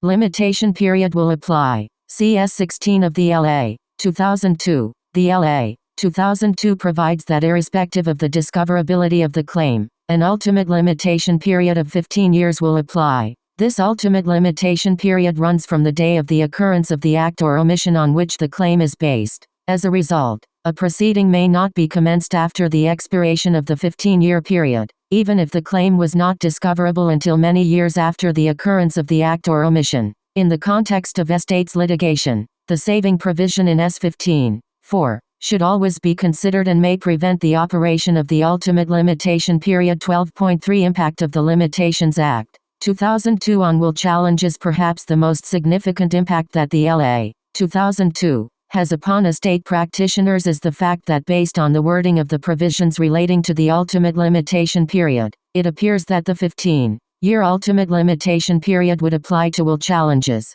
while under the previous statutory scheme, a limitation period for commencing a challenge to a will did not exist. Estate practitioners will now have to advise clients that there is likely a 15-year limitation period from the time of the death of the testator to commence a will challenge. This conclusion would appear to be supported by the decision in York Condominium Corp. No. 382 v. JM Holdings Limited. Although this case did not involve a will challenge, this decision appears to confirm that the ultimate limitation period of 15 years will be held to be a bar to an action if the action is not commenced within 15 years after the date on which the act or omission actually took place. 12.4 The Schedule to the Limitations Act. 2002 pursuant to the LA. 2002. The general limitation provisions apply to all claims, unless an express exception is set out. Under S19, a limitation period set out in another act is of no effect unless the provision establishing the limitation period is listed in the schedule to the LA. 2002. A limitation period in a statutory provision listed in the schedule will prevail over the limitation provisions of the LA. 2002. S19. 4. In the estate litigation context, the relevant provisions are contained in the following chart. Statute Section S. Limitation Estates Act SS 44, 2, 45, 2, and 47 Summary Claims Against Estates. 30 days after notice of contestation of claim. Estates Administration Act S. 17, 5. Court-directed distribution of estate. Within 3 years. Family Law Act S. 7, 3. Equalization claim. 6 months after the first spouse's death. Succession Law Reform Act S. 61. Claim for support of dependents. 6 months from the grant of a certificate of appointment. Trustee Act S. 38, 3. Personal claims by or against estates. 2 years from the date of death. It is also important to note that with respect to minors and incapable persons, a variety of circumstances will either delay or stop the running of time. Although the discoverability of the claim will not prevent the commencement of the ultimate limitation period. SS 6 and 7 of the LA. 2002 set out special rules with respect to minors and incapable persons. In particular, Neither the basic nor the ultimate limitation period will begin to run while the potential plaintiff is both a person under the age of 18 and not represented by a litigation guardian. With respect to incapable persons, the LA 2002 provides that the basic limitation period will not run during any time in which a person is incapable of commencing a proceeding in respect of the claim because of the person's psychological condition and is not represented by a litigation guardian. 12.5 Transition provisions pursuant to S24, 3, of the LA 2002. If the former limitation period expired before January 1, 2004, no proceedings shall be commenced. However, by S24, if the former limitation period had not expired prior to January 1, 2004, three possible results may follow. If there is no applicable limitation period under the LA 2002, i.e., those set out in the schedule, the claim will not be subject to a limitation period irrespective of the existence of an applicable limitation period at the time the act or omission took place. Acts or omissions giving rise to claims that were not discovered at the end of 2003 and not otherwise statute barred will be deemed to have occurred on January 1, 2004. The deeming provision makes claims that were discovered after the LA 2002 came into force subject to the new legislation, even though the LA 2002 was not in force at the time of the occurrence giving rise to the claim if the claim was discovered before January 1, 2004. The former limitation period applies. 13. Summary of limitation periods. The chart below is a summary of limitation periods that are relevant in an estate's litigation context, as well as a list of deadlines that frequently occur. Please note that reference should be made to the provisions of the LA 2002, as well as the new case law applying the provisions of the LA 2002 to the statutes referred to below. Summary of limitation periods. All of the following limitations are qualified. Trustee Act, RSO 1990, CT, 23S38, 3. Within 2 years from death, actions by estates for torts or injuries to the person or property of the deceased or actions against estates for wrongs committed by the deceased. Succession Law Reform Act, RSO 1990, CS, 26S61, 1. Within 6 months of appointment, application for dependent support S61, 2. Court may extend. Extension applies to undistributed amounts but not S72 assets. Family Law Act, RSO 1990, CF, 3S2, 8. Court may extend any FLA limitation where relief is apparent, delay is in good faith, and there is no substantial prejudice to any person. S6,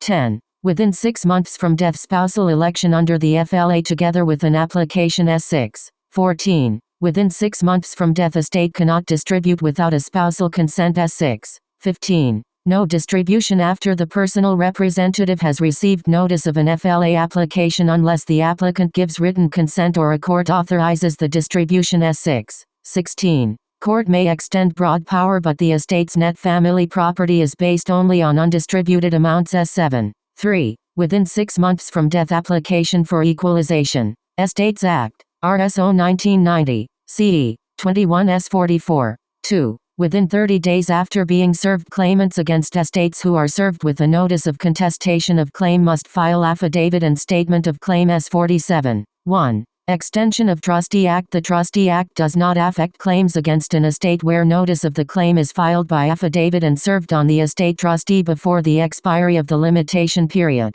but where no estate trustee has yet been appointed, the notice may be filed in the office of a local registrar of the Ontario Superior Court of Justice. S47, 2. Within 3 months from death, claims expiring under the Trustee Act within 3 months from death of deceased are extended to a full 3 months after the date of death.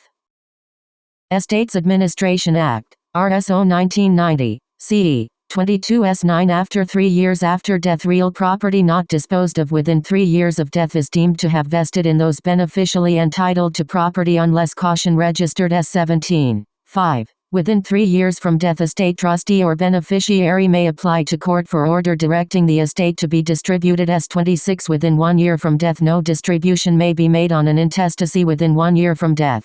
If a distribution is made, the recipient may be required to refund estate. Limitations Act, 2002, SO 2002, C24, SHT, BSS 4 and 5. Basic limitation period of 2 years. A basic limitation period of 2 years applies to all claims to remedy an injury, loss, or damage that occurred as a result of an act or omission. A claim is discovered on 1. The day on which a person knew that the person had incurred injury, loss, or damages, that the injury, loss, or damages were caused or contributed to by an act or omission on the part of a party whom the claimant can identify, and that a court proceeding is an appropriate remedy. Or 2. The day on which a reasonable person ought to have known of the foregoing with regard to the reasonable person's abilities and the surrounding circumstances. S15. 2. Ultimate limitation period of 15 years for all but a few specific types of claims. An ultimate limitation period of 15 years applies, irrespective of the discoverability of the claim. Rules of Civil Procedure. RRO 1990, Reg 194 R 75.03. 2. Within 3 years from filing notice of objection expires 3 years after it is filed. R 75.03. 5. Within 20 days after service of notice to objector where notice to objector is served, the objector has 20 days to file a notice of appearance. Otherwise the application for the appointment shall proceed as if no objection was filed. R 75.05. 4. Within 30 days from order where a party obtains an order for a return of the certificate of appointment, that party must move for directions within 30 days of the date of order. Otherwise the certificate of appointment may be returned to the estate trustee. Chapter 44 Claims by Common Law Spouses Against Estates. 1. Legislative overview. Ontario's statutory framework does not grant common law spouses all of the rights and entitlements of married spouses in the context of estates. In this chapter, the term common law spouse includes same-sex spouses who are not married and have cohabitated in a relationship for a significant period of time, i.e., have a degree of permanence. The legislative provisions that will be examined in this chapter are as follows. Family Law Act FLA, SS 1, 1, 5, 2, and 6. 1. 3. A surviving spouse for purposes of an equalization claim is a married spouse. A surviving spouse has the right to elect to either 1. Take the surviving spouse's entitlement under the will, or 2. Receive the equalization payment set out under the FLA. The FLA does not grant the right of election to a common law spouse. Based upon the Supreme Court of Canada's decision in Walsh v. Bona, it is highly unlikely that an Ontario court would find these provisions of the FLA unconstitutional. Succession Law Reform Act SLRA, SS 44-46. A spouse for purposes of inheritance on intestacy is a married spouse. On intestacy, only the surviving spouse of a married couple is entitled to the preferential and distributive share. A common law spouse has no statutory entitlement. SLRA, S57. The definition of spouse in S57 of the SLRA, dependent support applications, is expanded to include two people who are not married to each other and have cohabited, continuously for a period of not less than 3 years, or 2, in a relationship of some permanence and are the parents of a child. On the deceased's death, a dependent spouse can bring an application for support, and this includes unmarried and same-sex spouses. See Chapter 43 Estate Litigation of these study materials for additional information regarding the commencement of such an application. The definition of spouse in S57 of the SLRA is expanded to include either of two persons who were married, but such marriage has been terminated by Divorce Estates Act, S29. The class of persons having a presumptive priority to become the estate trustee where there is an intestacy is extended from the married spouse and common law spouse to also include a person of the same sex who was living with the deceased in a conjugal relationship. Amendments to the SLRA as a consequence of the Supreme Court of Canada decision in MVH. Provisions effective March 1, 2000. The definition of dependent in the SLRA is expanded. The concept of common law spouse is inserted into Part 5 support provisions 2. Common law spouses 2.1 Rights with respect to estates. To date, the definition of spouse in S1 of the SLRA has not been amended as it relates to entitlement on intestacy. Under the existing definition on intestacy, a common law spouse does not have any statutory entitlement in Ontario with respect to property. The intestate provisions of the SLRA, SS 44-49, rely on the narrow definition of spouse in S1 of the SLRA, not the broader definition as set out in S57 with respect to dependent support applications.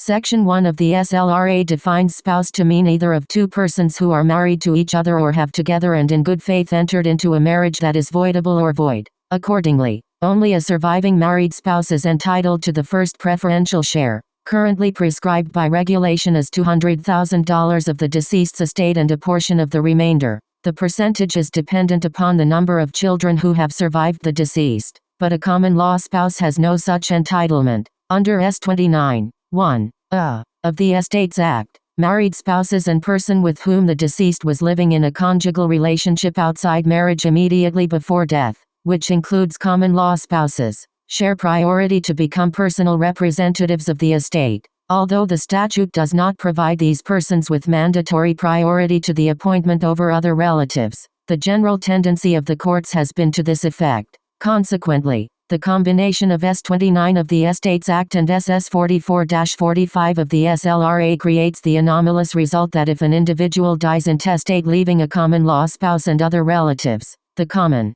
law spouse has informal priority over the other relatives to become the estate trustee but has no statutory entitlement to any of the estate property. Under S15 of the SLRA, a will is revoked by marriage, subject to S16, because the law in Ontario does not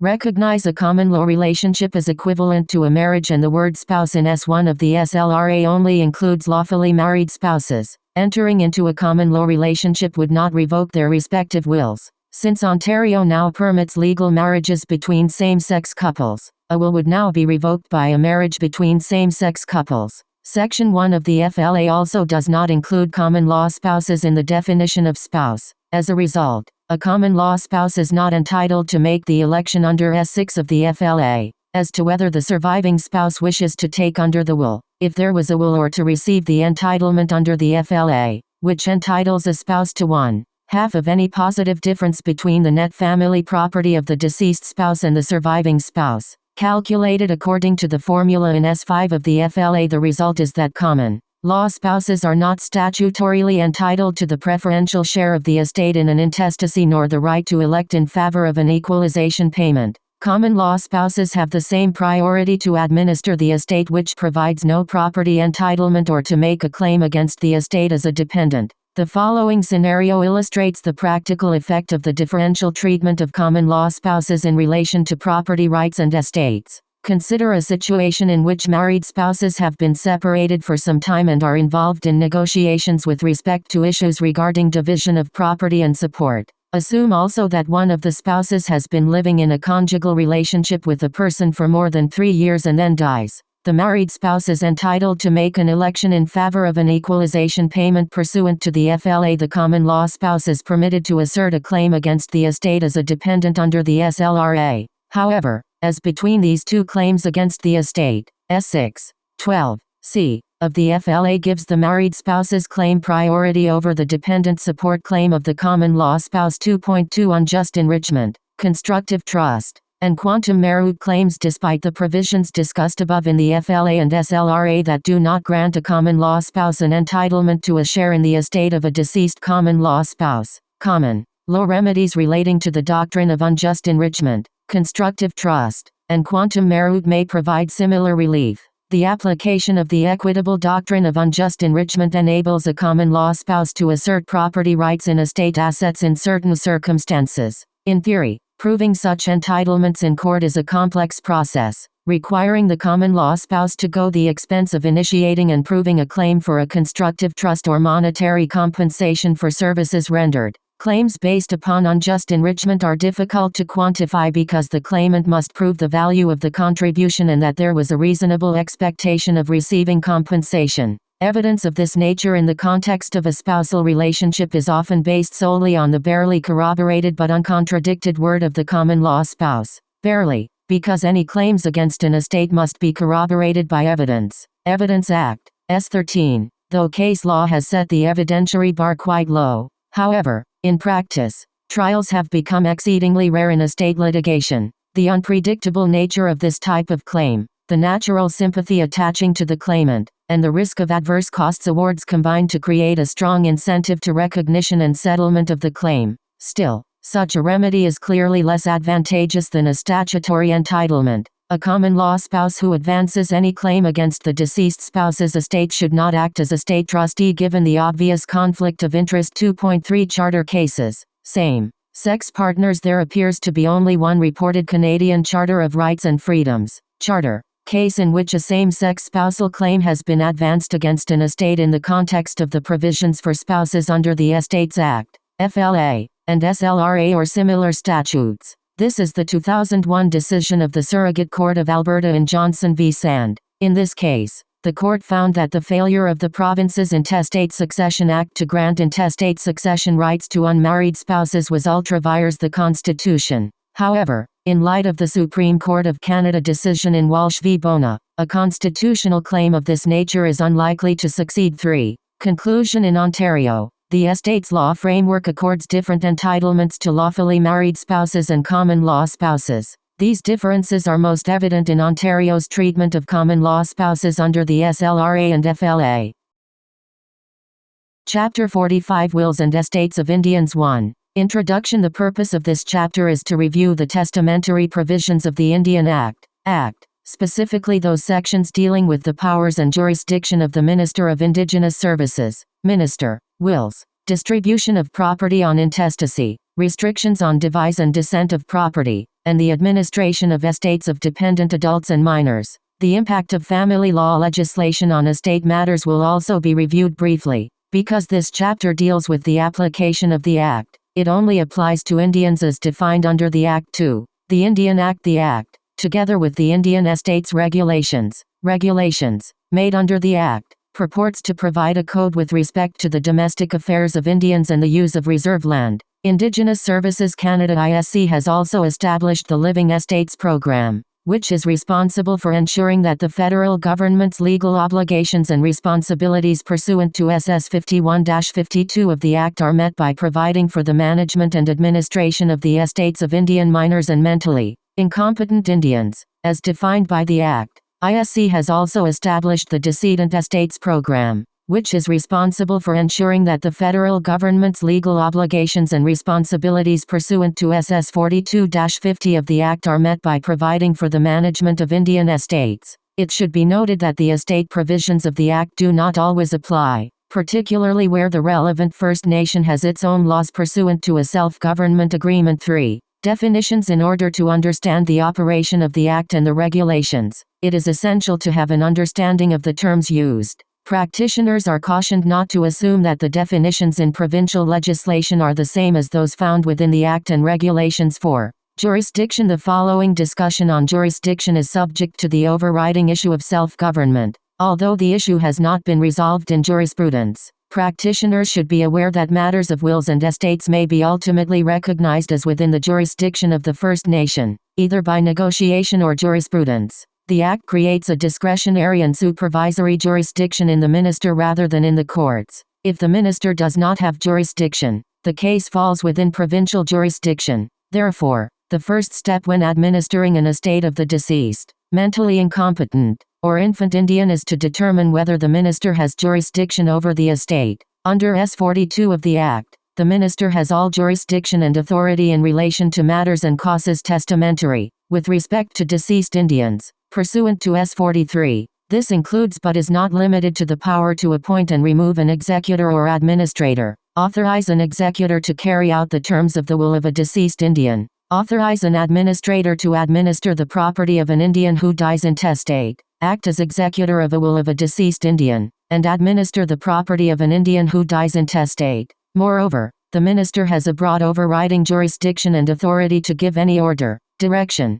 or finding that, in the minister's opinion, is necessary with respect to any testamentary matter. 4.1 Exclusion for Indians residing off reserve. In 1985, an amendment was made to the Act that restricted, pursuant to S. 4.3, the application of the Act's estate provisions and regulation to Indians who ordinarily reside on a reserve or on Crown lands. Whether an Indian ordinarily resides on a reserve is a matter of fact that must be determined in each case. Factors to be considered include the general mode of life, bodily presence and the intention of remaining, and the duration of stay. Through S. 4.3, the minister also retains an overriding jurisdiction and authority to order that the Act's estate provisions and regulations apply to any Indian who does not ordinarily reside on a reserve. 4.2 Transfer of jurisdiction to the Superior Court of Justice. Although the Act's provisions apply to a deceased Indian's estate if the Indian ordinarily resided on reserve, S44 of the Act permits the minister to transfer all of the minister's jurisdiction and authority to the court that would have jurisdiction if the deceased were not an Indian. In Ontario, this would be the Superior Court of Justice. In addition to transferring jurisdiction to the Superior Court of Justice at the request of the descendants or devotees of a deceased, the minister also has the power to specifically direct on the minister's own accord that an application for a certificate of appointment of a state trustee be referred to the Superior Court of Justice. 4.3 Overriding jurisdiction over reserve land. Where the deceased had a possessory interest in any reserve lands, the Act has an overriding authority over deceased Indians who do not reside on reserve. In these cases, the Act's provisions for the distribution of reserve property will apply in respect of that property. SS 4950. Furthermore, notwithstanding the intentions of a testator or the rules of intestate succession, the minister has an overriding discretion to approve or reject the transmission of interests in reserve land under S 49 of the Act. 4.4 Matters beyond the jurisdiction of the minister. Not all matters relating to estates fall within the jurisdiction of the minister. Proceedings against administrators and executors based on contract or trust, willful default, or breach of trust do not constitute matters or causes testamentary under the Act and would therefore fall within the jurisdiction of the Provincial Superior Court of Justice. 5. Non-members' interest in reserve land. Title to Indian reserves is held by the federal crown for the common use and benefit of members of a First Nation. The only way that an interest in reserve land may be transferred to a non-member of the First Nation is pursuant to the Act's provisions or an order under the Family Homes on Reserves and Matrimonial Interests or Rights Act. FMIRA. Discussed below. Under the Act, it would require either a surrender, designation, or lease, which would have to be made through the First Nation with the consent of the minister. Individual members of the First Nation may hold possessory interests to the land on a reserve, which may be recognized by a certificate of possession CP, which is issued by the Chief and Council of the First Nation. Such allotment of reserve land under the Act grants a right to possession that is similar in many respects to fee simple ownership. It may continue indefinitely so long as there are heirs to the estate. It may be sold or transferred during the lifetime of the owner, and it is exclusive. However, the Act strictly limits the class of persons who may inherit or otherwise acquire the right to possession. In the case of a transfer during the owner's lifetime, the Act states that the land may be transferred to a band member or to the band. That the band member must be someone who has a right to reside on the reserve is implied by S25. When a right to possession forms part of an estate, the eligible heirs are only those who are entitled to reside on the reserve. Section 50 of the Act provides that if a devotee or descendant is not a band member and therefore not entitled to possession of property on reserve, the land will be auctioned to eligible members, and, if not purchased, will revert to the band free from any claim. As discussed below, the FMIRA can be used to grant non-members extraordinary rights over reserve land. 6. Family Homes. Sections 1-11 and 53 of the FMIRA came into effect December 16, 2013. These sections recognize the power of First Nations to enact laws regarding the use, occupation, and possession of family homes on reserves upon the breakdown of a conjugal relationship or death of a spouse or common law partner. Sections 12-52 came into force December 16, 2014. These sections provide provisional or default provisions that will be in place until First Nations enact their own laws. To date, only 4 of the 133 First Nations in Ontario have enacted their own laws. Among other things,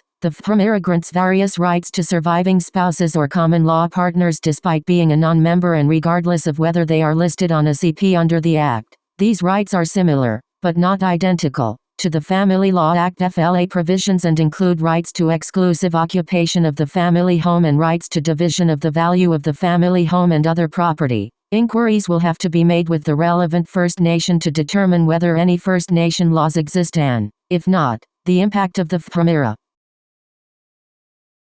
7. Wills. Indians may make wills and thereby devise or bequeath property. However, under the Act, the formal requirements are minimal in comparison to provincial legislation regarding wills. Subsection 45, 2, requires that a will be in writing, be signed by the testator, and indicate the testator's wishes or intentions with respect to the disposition of the testator's property upon death. Section 15 of the regulations simply states that a will be in writing and signed by the testator. It specifically states that a will need not conform to the requirements of the laws of general application in force in any province at the time of the death of the Indian. As well, through S45, 3, of the Act. Unless the Minister approves the will, it has no legal force or effect. Section 46 of the Act provides that the Minister may declare a will void in whole or in part if the Minister is satisfied of any of the following. The testator lacked testamentary capacity. The terms of the will would impose hardship on dependents. The will purports to dispose of reserve lands in a manner contrary to the interest of the band. The terms of the will are vague or uncertain. The terms of the will are against the public interest. When a will is declared invalid, the person making the will is deemed to have died intestate. If the will is declared invalid in part, then any bequests or devises that are affected will be deemed to have failed. S46. 2. These sections of the Act must also be considered in conjunction with the FPRMERA and applicable First Nation laws enacted pursuant to the FPRMERA, which allow a surviving spouse or partner to choose whether to benefit from either a will or the FPRMERA provisions. 8. Intestacy. Section 48 of the Act outlines the manner in which property is to be distributed when an Indian dies, leaving property undistributed by a will. When the will is declared to be invalid by the Minister or by a court on the basis of one or more of the factors set out in S46, or when it is not in proper form, for example, it was not signed. Surviving spouse's share, where the net value of the estate of an intestate does not, in the opinion of the Minister, exceed $75,000, the estate goes to the surviving spouse. Surviving spouse is defined in the Act to include common law spouses. Where the net value of the estate exceeds $75,000, $75,000 goes to the surviving spouse, and the remainder is divided as follows. S48. If the intestate left no issue, the remainder goes to the surviving spouse. If the intestate left one child, 1/2 of the remainder goes to the surviving spouse. If the intestate left more than one child, 1/3 of the remainder goes to the surviving spouse. The above distribution applies as long as any children are living or died, leaving issue. Child is defined in the Act as including a legally adopted child and a child adopted in accordance with Indian custom. Children who are not provided for, notwithstanding SS 48. 1. 2. If the Minister is satisfied that any children of the deceased will not be adequately provided for, the Minister may direct that all or any part of the estate that would have otherwise gone to the surviving spouse go to the children. Paragraph 48. 3. B. Gives the Minister authority to direct that the surviving spouse, with children, shall have the right to occupy any lands on a reserve that were occupied by the intestate at the time of death. In cases where the surviving spouse is not a member of the First Nation, the survivor has no right under these provisions to continue residing on the reserve. However, there are some provisions for non-member survivors if the survivor elects to proceed by way of the FPRMERA or applicable First Nation law distribution to descendants-ascendants. Where an intestate dies leaving children, the estate is distributed, subject to the surviving spouse's share, if any, per stirps among such issue. S48. 4. Where there is no surviving spouse or issue, the estate goes to the father and mother of the deceased in equal shares if both are living, and to the surviving parent if one parent predeceased the intestate. S48. 5. When an intestate dies leaving no spouse, issue, or parent, the estate goes to any brothers and sisters in equal shares. If any brother or sister predeceased the intestate but left children, the children shall take the share that their parent would have taken if living, unless the intestate left no living brothers and sisters, in which case, the nieces and nephews will share the estate per capita. S48. 6. As in provincial legislation, descendants and relatives of the intestate conceived before the intestate's death but born after death will inherit as if they had been born during the lifetime of the intestate. S48. 10. Transfer of reserve land on an intestacy is limited. The land will revert back to the band if the nearest kin of the intestate is more remote than a brother or sister. As with wills, these provisions of the Act that deal with intestacy must be considered in conjunction with the FPRMERA and applicable First Nation laws enacted pursuant to the FPRMERA. A surviving spouse or partner can elect which statute to proceed under. 9. Administration and probate note subsection 38. 1. Of the FPRMERA prohibits the executor or administrator of an estate from distributing the estate to the beneficiaries unless the survivor consents. The time period, 10 months or more, for the survivor to claim under the FPRMERA has expired, and there are no outstanding claims under the FPRMERA. If the estate falls within the jurisdiction of the Act, the procedures for administration and probate are found within SS 42-50 of the Act together with the regulations. It should be noted that although the administration of an Indian's estate falls within the jurisdiction of the Minister, ISC considers actual administration by departmental employees as a last resort. It is ISC's position that a departmental employee will only be appointed if no eligible non-departmental individual is willing and able to administer the estate. 10.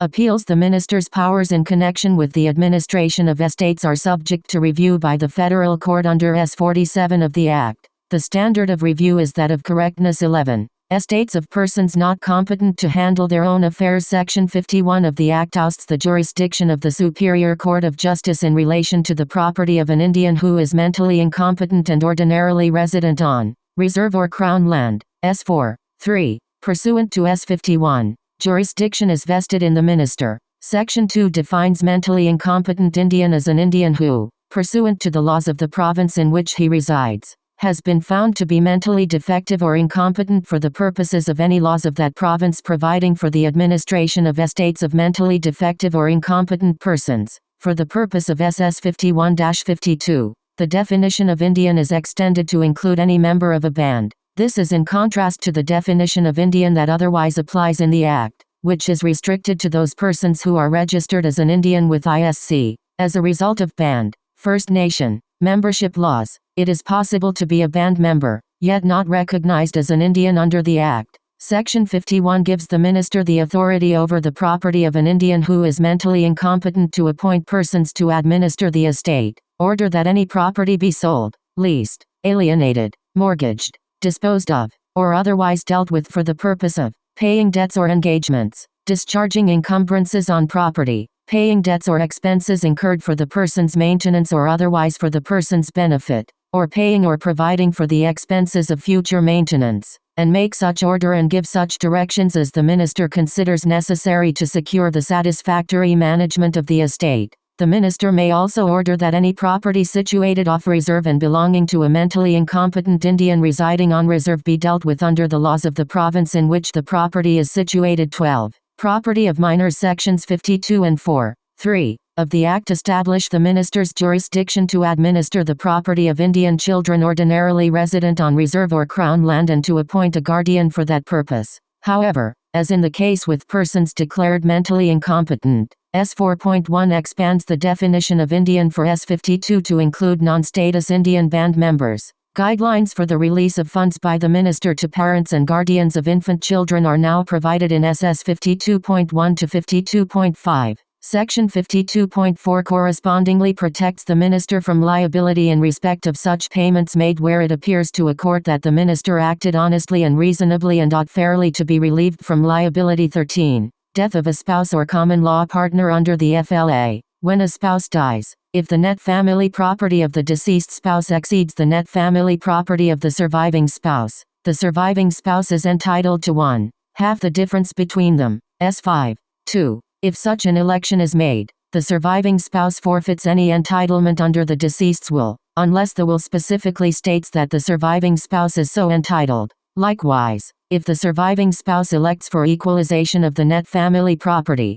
the surviving spouse forfeits any entitlement as a result of intestacy. Although the FLA, in general, applies to Indians as a result of S. 88 of the Act, any provisions that attempt to deal with possession of property on reserve do not necessarily apply, particularly where one spouse is not a registered Indian. As a result, although the value of reserve property can be taken into account in determining values for net family property, there can be no FLA order for seizure, partition, or sale in respect of property of the deceased located on reserve. Likewise, FLA provisions regarding possessory rights in the matrimonial home do not apply to real property on reserve. See family homes above. Regarding potential interests of surviving spouses or common law spouses in the matrimonial home, therefore, when advising a surviving spouse in respect of the FLA election and other FLA rights, the lawyer must also refer to the FPRA and make inquiries to determine whether the applicable First Nation has enacted its own laws or by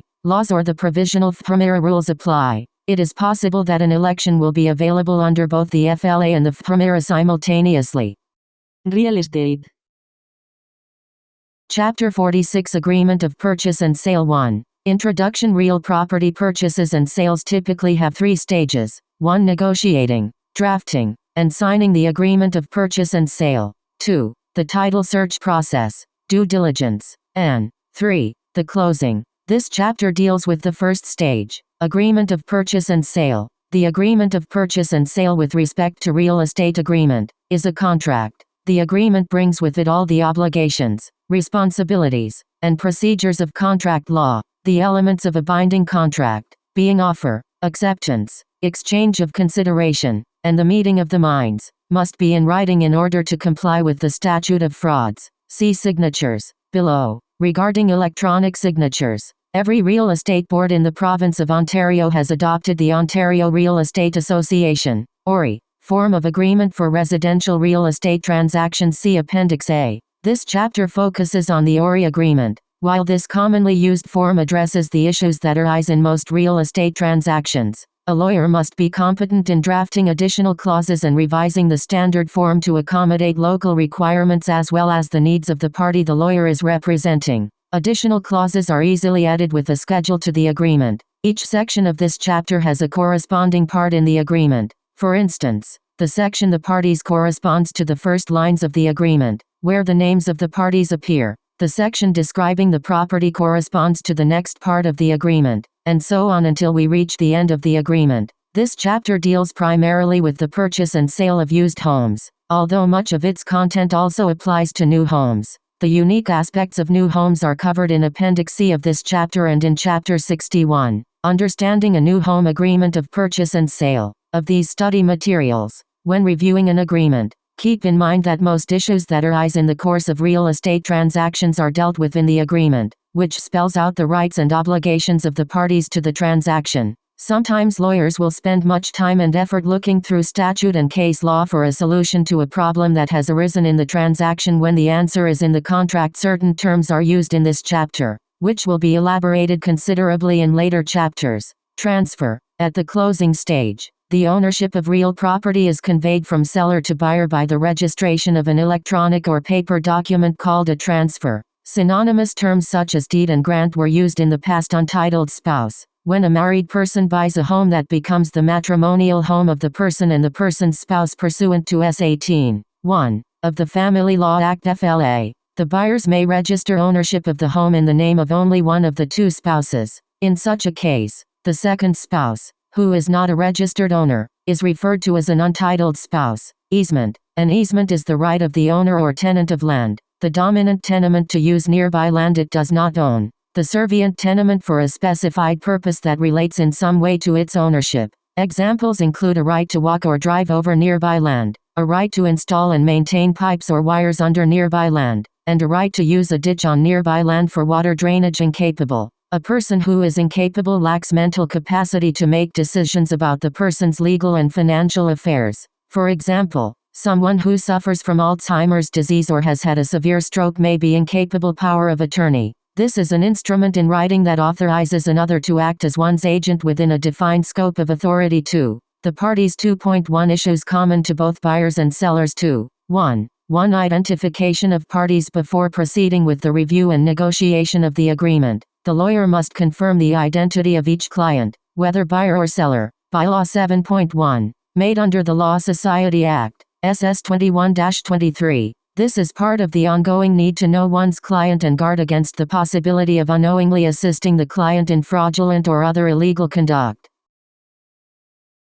2. 1. 2. Capacity. When the contract is entered into, the buyer and seller, whether individual, corporation, or partnership, must exist. Natural persons must be 18 years old, not be incapable, and not be undischarged bankrupts. If a party is incapable or an undischarged bankrupt, for example, the party may not have such capacity, in which case legal representatives such as estate trustees, attorneys under powers of attorney, the public guardian and trustee, the office of the children's lawyer, and others may be required parties to the transaction. 2. 1. 3. Corporations. A purchase or a sale of land by a corporation must be specifically authorized by resolution of its directors or, in certain instances, by its shareholders. The full legal name of the corporation and the names and offices of the signing officers must be accurately set out where the parties sign the agreement. Ensure that the corporation's authorized officers sign the contract. Buyers and sellers will have some protection against incomplete authorization by the opposite party from the Indoor Management Rule. Ontario's Business Corporations Act, OBCA, S. 19. where the purchase is made by a religious organization as that term is defined in the Religious Organizations Lands Act. The purchase can only be made for one of the purposes set forth in S2 of that act. The trustees of the religious organization are the persons with the authority to sign on its behalf to 1. For partnership property. While the law provides that a general partnership acting in the ordinary course of business requires only one partner to execute a binding contract. Partnerships Act, S6. In many instances the transaction is not made in the ordinary course of business. It is prudent whenever possible to have all general partners execute the agreement. However, in the case of large general partnerships, this may not be practicable to 1. 5 powers of attorney. The use of a power of attorney by a party to a real estate transaction raises serious issues. Fraudulent use of powers of attorney is a growing problem for lawyers. If any party, buyer, seller, or untitled spouse of the seller, will sign the agreement by way of power of attorney, it is essential to ascertain the validity of the power of attorney document. Is the power of attorney authentic? Can the grantor's signature be verified? Can the witnesses be located and their signatures verified? Does the power of attorney comply with the requirements as to grantor capacity and formality of execution of SS 8 and 10 of the Substitute Decisions Act, 1992? If the grantor is incapable, is the power of attorney a continuing power of attorney pursuant to S7 of the Substitute Decisions Act, 1992? Is the power of attorney in effect? Does it contain an expiry date? Does it come into force only upon the happening of a specific event? Does it contain any conditions? Does it impose limits on what the attorneys have authority to undertake? Has it been revoked? Has the grantor died? If the consent of an untitled spouse to the sale of a matrimonial home is to be provided, as required by S21, 1, of the FLA using a power of attorney, the power of attorney must explicitly authorize this. While an agreement can be signed by a consenting, untitled spouse via power of attorney without explicit authority, as a matter of practice, the land titles offices will not register a transfer signed with the power of attorney unless the power of attorney expressly authorizes the attorney to provide the untitled spouse's consent. See also seller of a matrimonial home, below 2. 1. 6 trustees and agents. A trustee, on behalf of a trust or an agent, on behalf of a principal, must have authority to enter into the agreement on behalf of a party to the agreement, generally, unless the opposite party has actual notice that such representative lacks authority to sign agreements on behalf of its beneficial owner or principal. That party's rights against the representative will not be limited by the lack of authority. However, before the agreement becomes firm and binding, if a party knows that the other party is a trustee or agent, then the best practice is to require 1. Proof of such authority, and 2. A clause in the agreement that the trustee or agent will be personally liable for performance of the agreement at all times. 2.2 Issues unique to buyers. 2. 1. Title directions. The buyer who signs an agreement need not become the sole owner at the closing. Such buyer may decide to take title to the property together with another party. 4.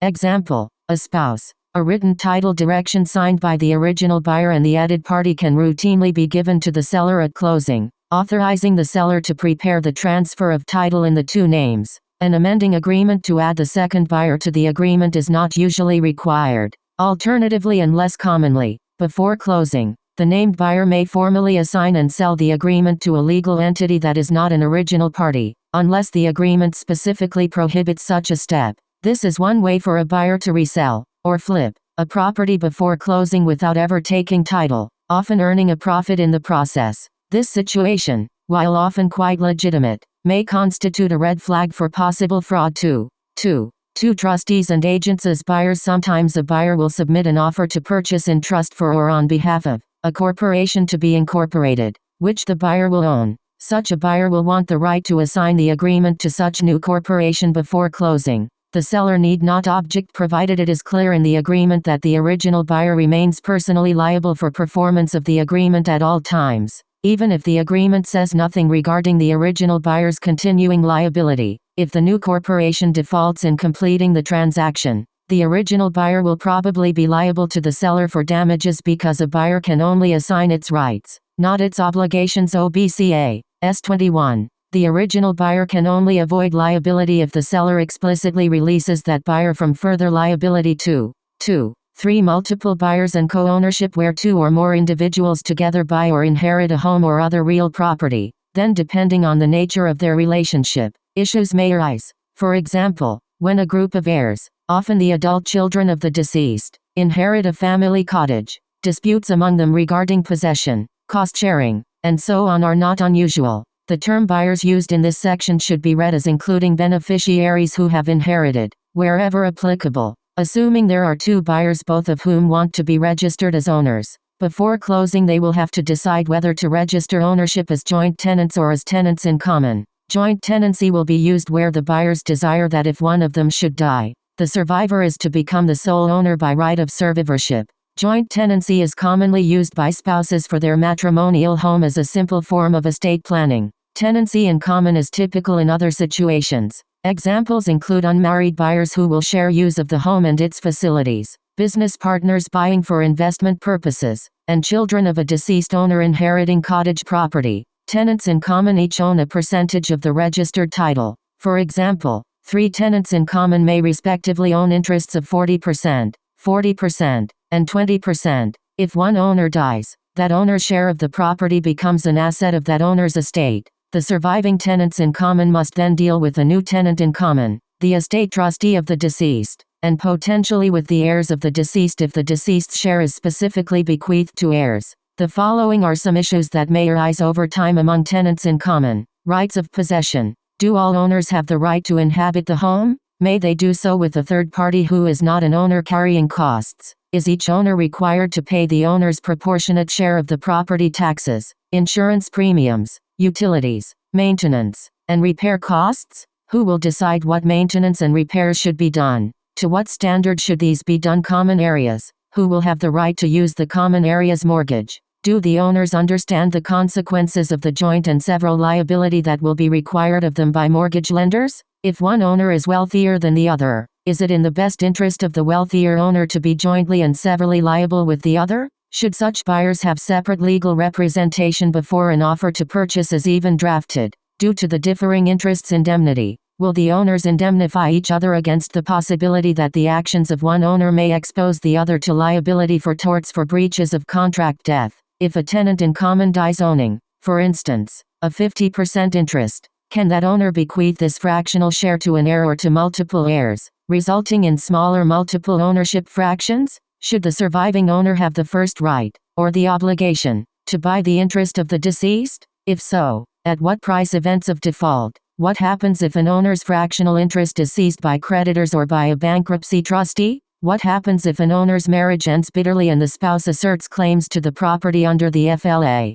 In such cases, the other owner's rights may be seriously affected. Sale. May one owner sell the owner's fractional interest to a third party? May an owner compel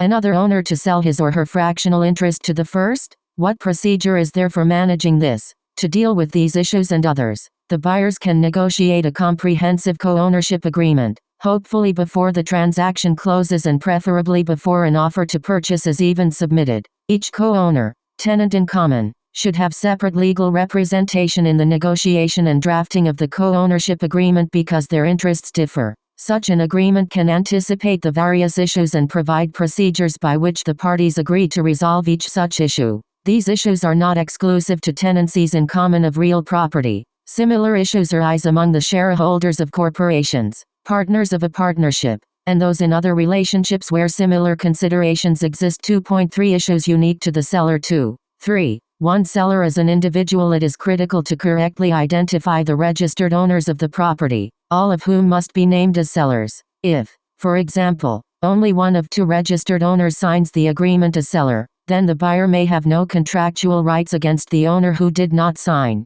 A simple search of the registered title before an agreement is entered into will quickly reveal who the registered owners are. If all of those owners do not sign the agreement as sellers, an amendment adding the necessary parties as sellers must be prepared, assuming that the other owners are in agreement. 2. 3. 2. Estate sale. Where a deceased person is a registered owner of the property being sold, all the estate trustees must sign the agreement on behalf of the estate. The estate trustees are identified in the will of the deceased, if any. Although the estate trustees named in the will may have apparent authority to enter into the agreement on behalf of the deceased, They will not be able to complete the transaction by signing and delivering a registrable transfer of the title until they have been appointed estate trustees under R74 or 75 of the Rules of Civil Procedure. If there is a will but a certificate of appointment of estate trustee with the will has not yet been issued, the agreement must be made conditional by way of either a condition precedent or a condition of closing, upon the estate trustees being so appointed. If there is no will, estate trustees must be appointed under R74 or 75 before the estate can agree to sell the property. Until then, for practical purposes, no one will have the legal authority to contract on behalf of the estate. 2. 3 trustees as sellers. If the buyer has actual notice that the seller owns the property in trust for an unregistered third-party beneficial owner, consideration should be given to obtaining the written consent of such beneficial owner to the sale. If the trust property is also a matrimonial home of the beneficial owner under S18 of the FLA, the spouse of the beneficial owner may have an interest in the property under Part 2 of the FLA and should sign the agreement in order to consent to the transaction. 2. 3. 4 seller not the registered owner. There are instances where the seller in the agreement is not the registered owner. This may occur where the property is being sold, for example, by a sheriff to satisfy an outstanding judgment, by a mortgagee under power of sale, or by a trustee in bankruptcy.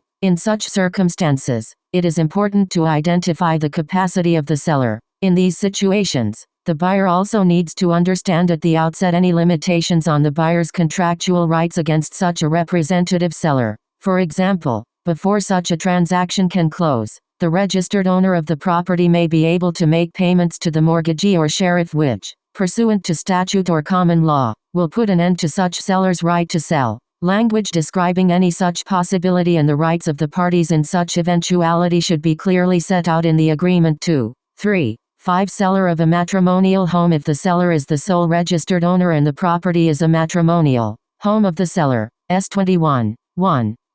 Of the FLA prohibits the seller from disposing of the matrimonial home unless the seller's spouse consents to the transaction. The untitled spouse must sign the agreement of purchase and sale. Otherwise, it may not be possible to compel the untitled spouse to consent to the transfer at closing, leaving the seller unable to complete the transaction free of the untitled spouse's rights under the FLA. 2. 3. 6 seller is a surviving joint tenant. Upon the death of any one of the joint tenants in a joint tenancy, the surviving joint tenants become the owners of the deceased's interest.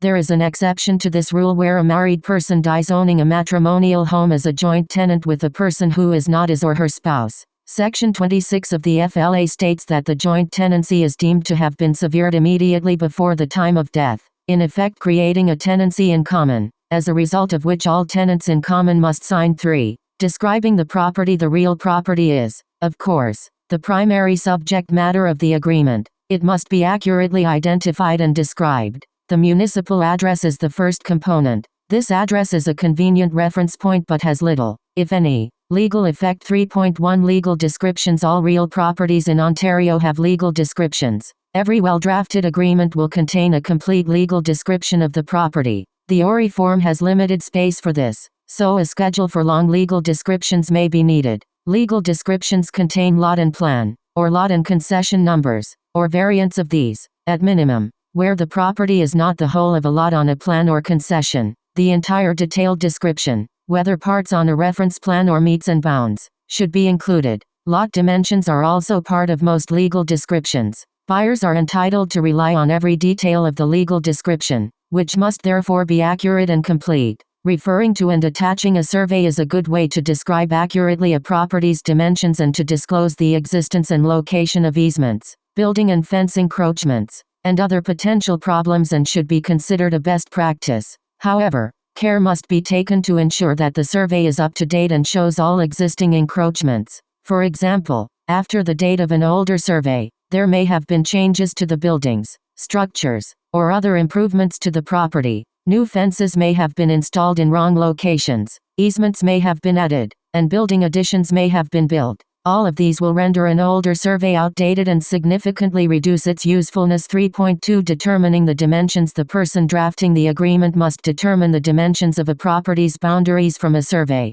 a reference plan, a registered plan of subdivision, or the seller's registered transfer or deed. 3.3 Minor inaccuracies in dimensions. The dimensions of the land are set out in the agreement, qualified by the words more or less. This qualification makes it clear that the exact dimensions of the property are not of absolute importance to the parties and that minor inaccuracies will not become a point of dispute. This approach is most often used for purchases of residential properties. Case law over the years has attempted to define the parameters of more or less. The focus of the decisions has generally been on the buyer's intended use and on language that may indicate the significance or insignificance of precise measurements to the buyer. Generally, when a buyer views a home before submitting an offer to purchase, if the property has apparent boundaries marked by fences, landscaping, walkways, driveways, or other physical features, the buyer will often reasonably assume that those signify the boundaries of the property. If the buyer relies on these apparent boundaries, then the exact boundary measurements should not become an issue as long as those apparent boundaries are more or less the actual boundaries and are not materially misleading.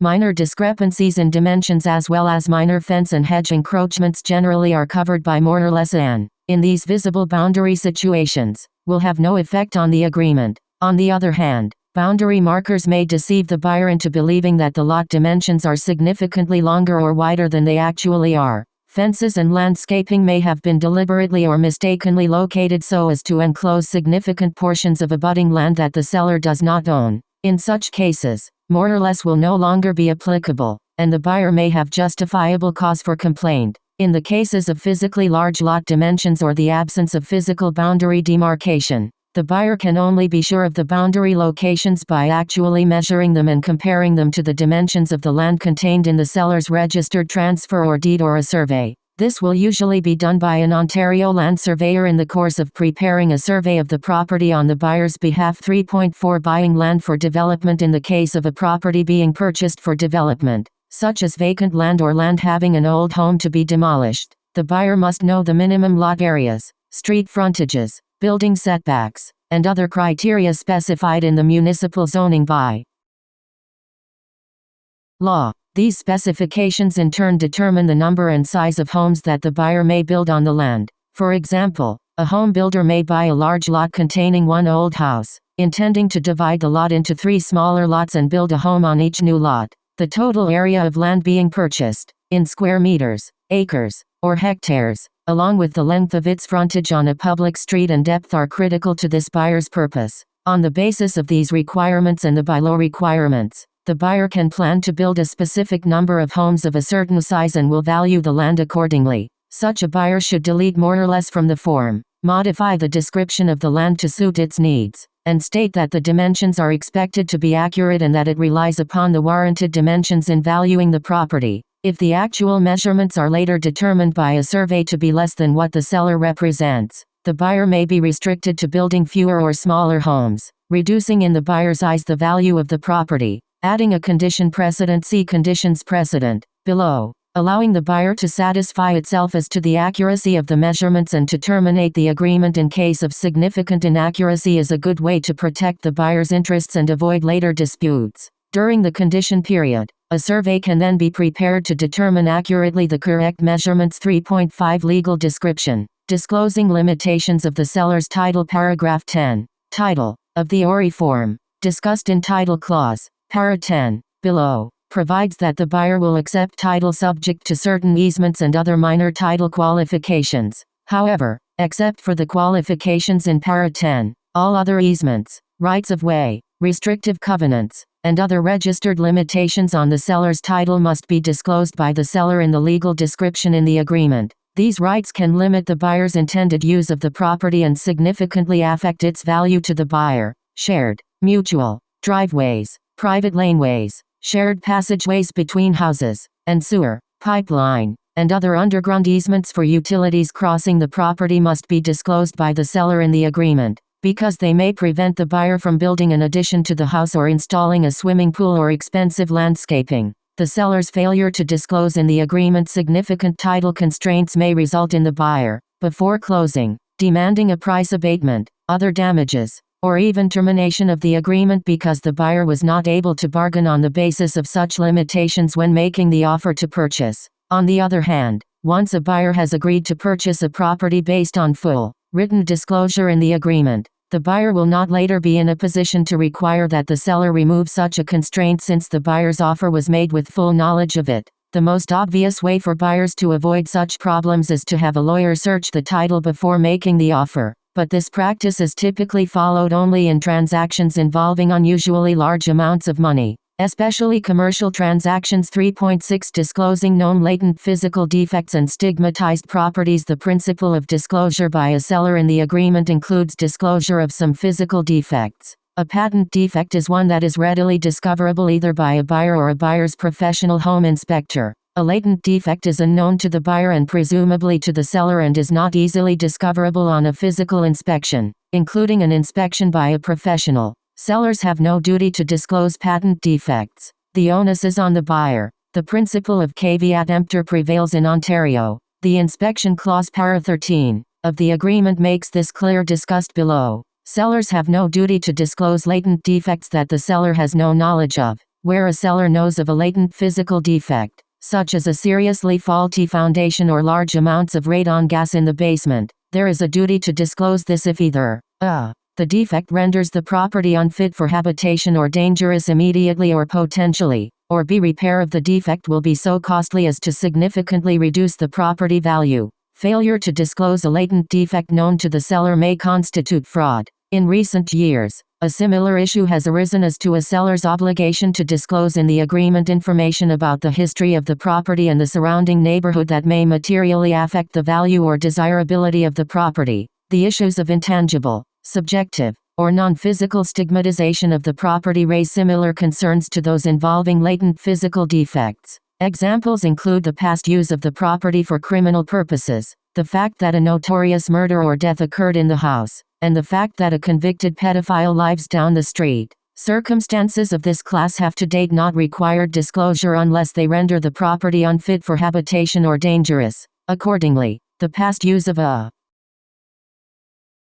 property for a drug grow-op, seen by some as a stigmatizing event, does not in itself require disclosure, but the presence of dangerous consequences, for example, black mold in an unremediated grow-op, may in themselves create a latent defect that the vendor must disclose. The seller's lawyer has a responsibility to advise the seller as to what must be and what need not be disclosed. Disclosure of latent defects of these kinds will usually be made in a schedule to the agreement. The case law is in a state of flux, so an up-to-date knowledge of the law is required in order to give such advice. Buyers should always investigate such issues themselves. Relying on a seller's duty to disclose such information is not practical advice. 3.6.1 The ORI Seller Property Information Statement. The ORI makes available to brokers an optional seller property information sheet, which a broker may present to a seller when a listing agreement is signed. The form consists of many detailed, often technical questions about the physical condition, history, and legal status of the home being offered for sale. It requires the seller who chooses to complete it to disclose every defect known to the seller, including defects that a buyer, despite a careful inspection, would be unable to discover. This form has become a basis for litigation by buyers who discover problems after closing and then sue the seller for allegedly failing to disclose them in the form. Some sellers are insightful enough to seek legal advice before agreeing to provide the information. The duty of the lawyer in giving such advice includes explaining the potential liability to which a completed form exposes the seller in terms of errors and omissions, that many of the questions require complex legal or construction related information, that physical conditions may be present in the home that the seller is not aware of, that completing the form fully and thoroughly may require many hours and legal and construction-related advice from experts, that a seller with limited knowledge may not be qualified to answer many of the questions, that once this information is provided, the broker must disclose it to all potential buyers. The lawyer should point out, the limited nature of the seller's liability when only the standard ORI agreement is signed by the parties, and b. that in place of receiving a seller property information sheet, buyers are free to include a condition precedent in their offers that gives them time to obtain a professional inspection of the home before the agreement becomes firm and binding. For these reasons, the great majority of residential real estate transactions in Ontario are completed without a seller property information sheet. For the price, ensure that the words and numbers match and are legible, since the purchase price often undergoes numerous alterations during negotiations. 5. The deposit is security for the performance of the buyer's obligations. It will be credited to the buyer as partial payment of the purchase price at closing. The seller will want the largest deposit possible to deter the buyer from default. The buyer will desire the smallest deposit possible in case it has to default for unforeseen reasons. Note that the amount of the deposit is not a limitation on damages claims in case of a default. Rather, as a practical matter, it is available cash to partly or wholly satisfy a possible damages award to the seller should the buyer default. The seller might otherwise have difficulty collecting any damages award. There are 3 alternatives provided in the ORI form respecting the payment of deposits. 1. It may be presented with the offer. 2. It may be paid upon acceptance, which is a defined term, or 3. It may be paid as otherwise described in this agreement. Section 17 of OREG 567/05, made under the Real Estate and Business Brokers Act, 2002, requires that a broker place the deposit in its trust account within 5 banking days of receipt. As a result, it is possible for an agreement not to be accepted but for the deposit to be deposited into the listing broker's trust account. If the check was uncertified, the broker may have to wait for clearance before returning the money, thereby delaying the buyer's ability to make an offer on another property. Paying the deposit on acceptance of the offer avoids this difficulty. There is a space on the ORI form to insert information as to whom the deposit is paid. Where a property has been sold through a broker, in most instances the deposit is paid to the listing broker in trust. If the property was sold without a broker, the deposit is usually paid to the seller's lawyer in trust. In either case, the recipient holds the deposit in trust for both buyer and seller. The payment of a deposit directly to a seller exposes the buyer to the risk of losing the deposit if the seller is selling fraudulently and is not the true owner, or if the seller otherwise unjustifiably refuses to return the deposit where a transaction is not completed. It is also a red flag that a real estate fraud involving one or both parties might be occurring, which the lawyer should investigate further. 6. Schedules and conditions precedent. 6.1 Contents of schedules. Most agreements include schedules with additional provisions such as warranties, conditions, covenants, meets and bounds, legal descriptions, or a copy of a survey. Examples of clauses often added by way of a schedule can be found in Appendix B of this chapter. Sometimes the ORI form of agreement for residential real estate transactions will be adapted by small builders for use in the sale of newly constructed homes. In such cases, a lengthy schedule containing provisions applicable exclusively to new homes, including the statutory addendum required by the Ontario New Home Warranties Plan Act, needs to be added to the ORI form. A list of considerations that may require special drafting for new home agreements may be found in Appendix C. Refer also to Chapter 61 of these study materials. 6.2 Conditions precedent. Conditions precedent are conditions that must be satisfied or waived before the agreement becomes firm and binding. They usually appear in a schedule. Conditions precedent may, for example, deal with a buyer's need to confirm the availability of bank financing for the purchase or a buyer's requirement for a satisfactory professional building inspection. Sample conditions are found in Appendix B. In drafting conditions precedent, it is imperative that the language be precise and complete. There are at least 5 elements required for a condition to be effective. Time frame. The time frame must be clear. How long does the party, for whose benefit the condition is inserted, have to fulfill the requirement's terms? The terms of the condition must be defined clearly. Conditions as to financing or a home inspection must accurately describe what is being sought. Notices. A means of notice of fulfillment, waiver, or non-fulfillment of the condition should be provided. Deposit. Include a clause stating that if the condition is not met, the deposit is to be returned to the buyer, usually without interest or deduction. Waiver. Allow for a waiver, in place of compliance, so that the benefiting party will have the option of continuing with the transaction even if the condition is not fulfilled. 6.3 Paying the balance of the price. Just before Para 1 of the ORI form, the agreement states that buyer agrees to pay the balance as more particularly set out in Schedule A attached. The terms of payment should then be inserted at the beginning of Schedule A. For example, where the buyer is to pay the entire balance of the purchase price by certified check or bank draft at closing, the agreement might say the following: the buyer agrees to pay the balance of the purchase price, subject to adjustments, on completion. 6.3. 1 Vendor take-back mortgage. In some cases, payment of the purchase price at closing consists partly of a lump sum cash payment by certified check to the seller. and partly of a loan from the seller to the buyer to be repaid by the buyer over time after the closing. In the schedule to the agreement, the parties can set out the terms of such loan, amount, interest rate, maturity date, payment dates, and payment amounts, and that the buyer agrees to give a mortgage to the seller as security for such loan. See Clause 10 of Appendix B for an example. Such a mortgage is commonly known as a vendor take-back mortgage, abbreviated as VTB. The VTB mortgage is registered at closing with the transfer. If the buyer is also obtaining a first mortgage loan from a bank,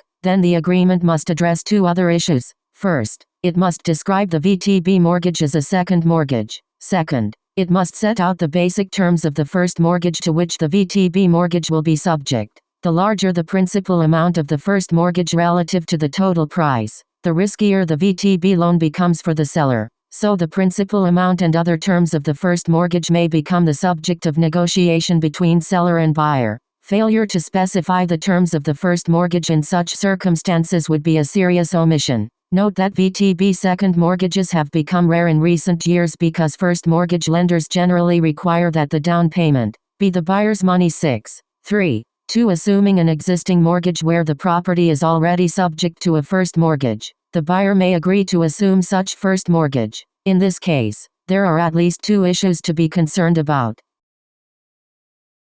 First, it is likely that the first mortgage prohibits its assumption by the buyer unless the buyer is first approved by the lender. For this reason, Clause 2 of Appendix B is in the form of a condition precedent requiring such approval. Second, suppose the buyer is approved to assume the first mortgage and the transaction closes. 1 year later the buyer defaults under the first mortgage. The seller may still be liable for repayment of the mortgage loan because of the seller's covenant to pay contained in the first mortgage. The seller can be protected from this if the agreement is also conditional upon the first mortgagee releasing the seller from the first mortgage before the closing. When the approved buyer assumes the mortgage. 7. Irrevocable date. Para 1. The agreement states that the offer will be void unless it is accepted before a specific date and time. Since the offer is stated to be irrevocable, the offeror cannot withdraw the offer until the expiration of the time period. The offeror must receive consideration for that irrevocable promise because at this point no contract exists and no consideration has exchanged hands. The simplest method of providing consideration is to have the buyer sign under seal. The ORI form contains a pre-printed seal. On a counter-offer, the original irrevocable date may need to be changed, and certainly the offeror will change. Seller or buyer's is appropriate date, closing date and vacant possession. Para 2. The completion date, also called closing date, must be adhered to. See Para 20 of the agreement and time limits. Para 20. Below. Completion cannot take place on a Saturday, Sunday, or statutory holiday since, among other things, all land titles offices are closed. The first and last business days and Fridays of the month may not be good choices. Traditionally, many transactions are scheduled for those days, sometimes resulting in closing and mortgage funding delays. Upon completion, vacant possession is to be provided unless otherwise stated in the agreement. In general terms, vacant possession means that the property must be unoccupied, with all of the seller's chattels removed except those bought by the buyer, and that keys representing access must be delivered to the buyer. If instead of vacant possession there is a tenancy to be assumed by the buyer, this must be described in detail in the agreement. 9. Notices. Para 3. This paragraph of the ORI form authorizes the listing brokerage to give and receive notice on behalf of the seller. The buyer's brokerage is authorized to give and receive notice on behalf of the buyer only where the buyer has entered into a representation agreement with the brokerage. Where a brokerage represents both the buyer and seller, the brokerage cannot be either party's agent for the purpose of giving and receiving notices. Notice to the parties may also be given by delivery to the address of service provided. This specific address is located at the end of the form. Notice may also be given by fax transmission where fax numbers have been inserted. 10. Fixtures and chattels. Paras 4 and 5. The common law distinguishes between real property consisting of land and the buildings and other fixtures attached to the land, and personal property, all property other than real property. The ORI agreement reflects this. Fixtures always remain with the land and building unless specifically excluded. Chattels are not included in the transaction unless specified in the agreement. In describing chattels to be included in the transaction, the rule to follow is when in doubt spell it out. Detail in the chattel section, i.e., model, color, and serial number, is recommended. Detailed descriptions can help avoid the following. A seller asserts that the refrigerator in the garage is the one included in the transaction, not the new one the buyer saw in the kitchen, which the seller removed before closing. Also, a buyer's lawyer might include a warranty in the agreement as to the working order of the chattels on closing. Try to avoid subjective terms such as good or proper working order, since these mean different things to different people. In the case of fixtures, any fixtures that the seller wants to remove must be accurately described. 11. Rental items. Para 6. Some fixtures in a home, such as hot water tanks and furnaces, may be leased rather than owned. Each leased fixture must be listed so that the buyer knows there will be monthly payments, agrees to assume the lease, and does not erroneously believe that the buyer will become the owner of such fixtures at closing. If a fixture is leased, the lease is probably in writing, and there will be questions. Can the lease be assumed? How is the lessor entitled to approve the buyer, in case the buyer has bad credit? How much are the payments? Is there a fixed term? How may payments remain? Are the payments up to date? Is there an option or obligation to purchase for a lump sum? Which party is responsible for maintenance and repairs? The contract may also require that, until the buyer assumes the lease in writing, the seller remains responsible for all payments, and a lessor may continue to take payments from the seller's bank account until the buyer is approved and signs an assumption agreement. For this reason, the agreement should explicitly require the buyer to assume such a lease. It is up to the lawyers to contact the lessor and implement the assumption of the lease before the closing. 12. Harmonized sales tax, formerly goods and services tax. Para 7. This paragraph contains a blank space that is to be completed by inserting either included in or in addition to. This space is usually completed with included in, on the assumption that the tax will not apply because the property is used residential property. But if a home has been extensively renovated, and particularly if the seller is in the construction business, the transaction may well be taxable. This is a potentially complex issue. If there is any doubt, advice should be obtained from professionals with relevant knowledge of the tax legislation. If the sale is not subject to HST, the seller must certify in writing at closing that this is the case. 13. Title searches. Para 8. After the agreement is firm and binding, the buyer's lawyer must proceed with its due diligence inquiries. 1. Examine the title. 2. Determine whether there are government work orders or deficiency notices against the property. 3. Confirm that the present use as specified may be lawfully continued. And 4. Confirm that fire insurance can be obtained. Title issues arising from these title and off-title searches are called requisitions. Requisitions are submitted by the buyer's lawyer to the seller's lawyer with a requisition letter. 13.1 Timing. Examining the title searches must be completed and requisitions submitted within one of two periods depending on the type of search. First, the time limit for examining title. Item 1. Above is the requisition date, which must be inserted into Para 8. Item 1 is very broad and covers searching the registered title, completing off-title searches other than items 2, 3, and 4, and submitting any necessary title requisitions. 13.2 Certain off-title searches and insurability. The second time period reflects the fact that the off-title searches and questions of insurability in items 2, 3, and 4 may need more time to complete. The time limit for completing these searches and submitting any resulting requisitions is a. 30 days after the requisition date, or b. 5 days before the closing date, whichever occurs first. Regarding the continuation of the present use, item 3, above, it is imperative to accurately identify in the blank space or elsewhere what use the buyer expects when the transaction is completed. For example, the present use of a house might be described as residential, but that would be a serious error if the buyer expects that the basement apartment with its own stove is a legal use.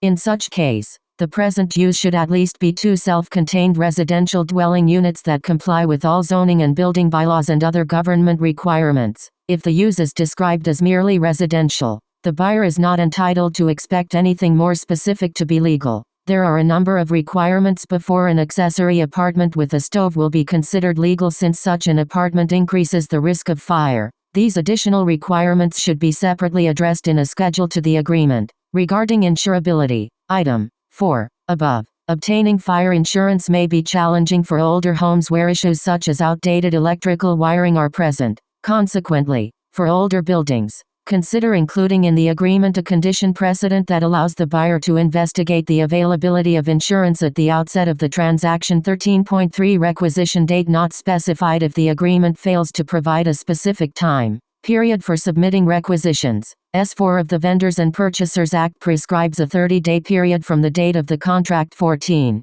Future use. Para 9 If the buyer is contemplating a use different from the permitted legal use, the buyer should make the agreement conditional upon being able to obtain permission for the change of use, a bylaw variance, or being able to determine that the current zoning will permit this use. 15. Title clause. Para 10 Paragraph 10 is sometimes called the annulment clause because it expressly provides the parties with the ability to terminate an agreement in certain agreed circumstances. 15.1 What the buyer must accept on title. The seller agrees to provide a title free from all registered restrictions, charges, liens, and encumbrances except those that are listed in subparagraphs A, D. These are commonly known as permitted encumbrances. Subparagraph A accepts any registered restrictions or covenants that run with the land provided they are complied with. For example, many residential subdivisions have restrictions prohibiting the operation of businesses, the placing of television antennas on properties, the parking of large trucks, and so on. The buyer may not be aware of these restrictions when submitting an offer to purchase. Note also that under the default language, any restriction on title is a permitted encumbrance, and the buyer's only escape from the contract would come if the restriction has not been complied with. This clause may therefore result in a buyer taking title to a property that is contrary to their expectations. For example, if a vacant lot of 80 feet x 80 feet were subject to a restriction that no building could be constructed within 100 feet of the lot line, any future plans of the purchaser for construction on that property would be defeated by the restriction. If the buyer has a specific need in mind, consider making the offer conditional upon being able to accommodate that need or delete or limit the exclusions in subparagraph A. Subparagraph B requires that the buyer accept registered municipal and utility agreements without complaint provided that the agreements have been complied with and sufficient security has been posted to ensure compliance. It is not unusual in new construction that the title is subject to these agreements, which will remain on the title and are rarely released or discharged. Under subparagraph C, the buyer must also accept the property subject to any minor domestic utility or telephone easements for the supply of services to the property or to adjacent properties. If the property is subject to any easements as set out in subparagraph D, for drainage, sewers, power cables, etc., the buyer must also accept these, provided they do not materially affect the use of the property. Keep in mind that the existence of this kind of easement may limit the buyer's ability to build on the land or to install improvements such as a building extension or a swimming pool. In some cases, therefore, subparagraph D should be modified to accommodate the buyer's future intentions. If the buyer intends to construct a new dwelling on the lot, it is important that there be no limitation on the title that restricts the buyer's ability to build a structure to particular specifications. Before the buyer submits an offer, the buyer's lawyer should review a title search and contact the municipality to determine whether there are limitations. Alternatively, the lawyer should revise subparagraphs A, D before submitting the offer. It might be difficult to determine whether an easement materially affects the use of the property. The seller should disclose any easement that could reasonably be raised later as significant and outside the parameters of subparagraphs C, D. Such disclosure in the agreement of purchase and sale may prevent a later dispute. Refer also to legal description, disclosing limitations of the seller's title. Above 15.2 Consequences of unresolvable requisition. Paragraph 10 next provides that, if timely searches reveal a valid problem with title, work orders or deficiency notices, lawful use of the property, or insurability of the principal buildings that the seller is unable or unwilling to remove, remedy, satisfy, or obtain title insurance for and that the buyer will not waive, then the transaction is over. The language in the agreement permits the seller's lawyer to obtain title insurance to resolve a problem or to ensure a potential problem in order to facilitate the completion of the transaction. Both parties must act reasonably and in good faith in completing their obligations under the agreement. The term unwilling cannot be utilized in a capricious or arbitrary manner. If, for example, the seller will be required to expend large sums of money in order to correct a problem,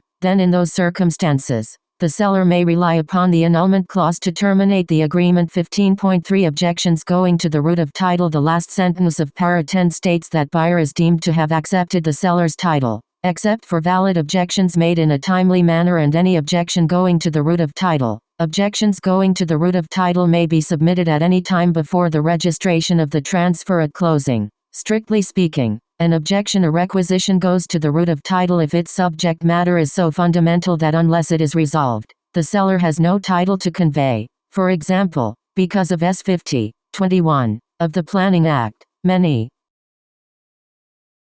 breaches of S50 of that statute go to the root of title and invalidate any purported transfer of land that results in a breach. Similarly, at common law, because the registration of a first mortgage included a conveyance of the title to the lender subject to the borrower's right of redemption, the existence of a first mortgage also goes to the root of title. Today, most loans and debts secured by real property are viewed as going to the root of title. After all, what can justify a buyer having to assume a monetary liability of the seller without having agreed to do so? 16. Closing arrangements. Para 11. Most Ontario real estate transactions are completed by way of electronic registration using computers. To accommodate electronic registration, Para 11 reflects the effect of the escrow terms under which such transactions are completed. It is an acknowledgement and agreement by the parties that the transfer of funds and registration of documents may not occur simultaneously, and b. there will be an agreement between the parties' lawyers called a document registration agreement, which will govern the closing of the transaction.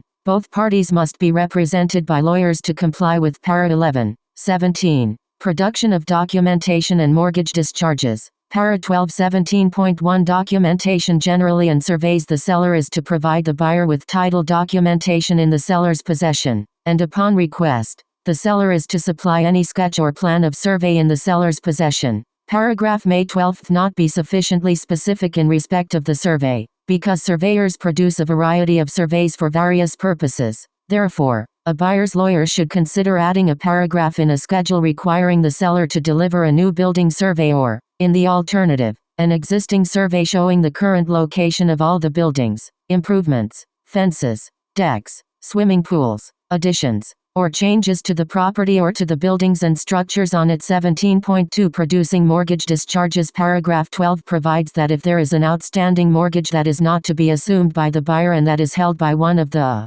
institutional lenders listed, then a discharge of such mortgage will not have to be provided on closing. Instead, the seller has the option of delivering a mortgage statement from the lender for discharge purposes, a personal undertaking of the seller's lawyer to obtain and register a discharge of such mortgage, and a direction that part of the balance due on closing be made payable by a separate certified check to the mortgagee, such check then to be delivered by the seller's lawyer real-time. Cleared funds transaction may not require such a direction. The buyer's lawyer must insist that the seller and seller's lawyer follow this procedure. It is critical for fraud prevention and to protect the buyer's interest. See Chapter 67, Fraud in Real Estate Transactions of these study materials. The language of the personal undertaking by the seller's lawyer will depend on the circumstances. If the discharge of mortgage will be registered by the institutional lender, then the seller's lawyer should undertake to cause to be registered a discharge within a reasonable period of time after closing. If the seller's lawyer will register the discharge, then that lawyer should undertake to obtain and register a discharge within a reasonable time after closing.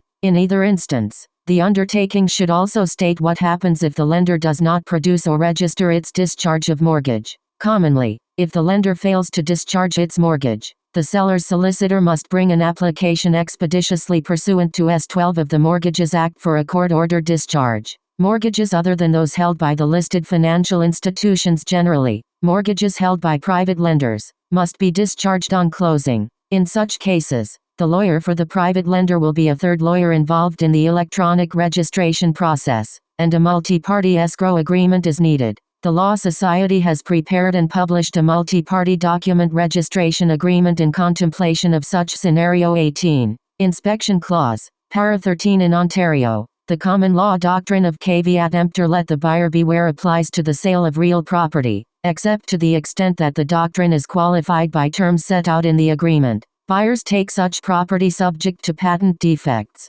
that is, building defects that would have been patently visible or easily discoverable on a physical inspection of the property. Refer back to disclosing known latent physical defects and stigmatized properties, above, for a discussion of latent defects. The first part of Para 13 is an acknowledgement that the buyer has had the opportunity to inspect the property prior to submitting the offer. The second part is an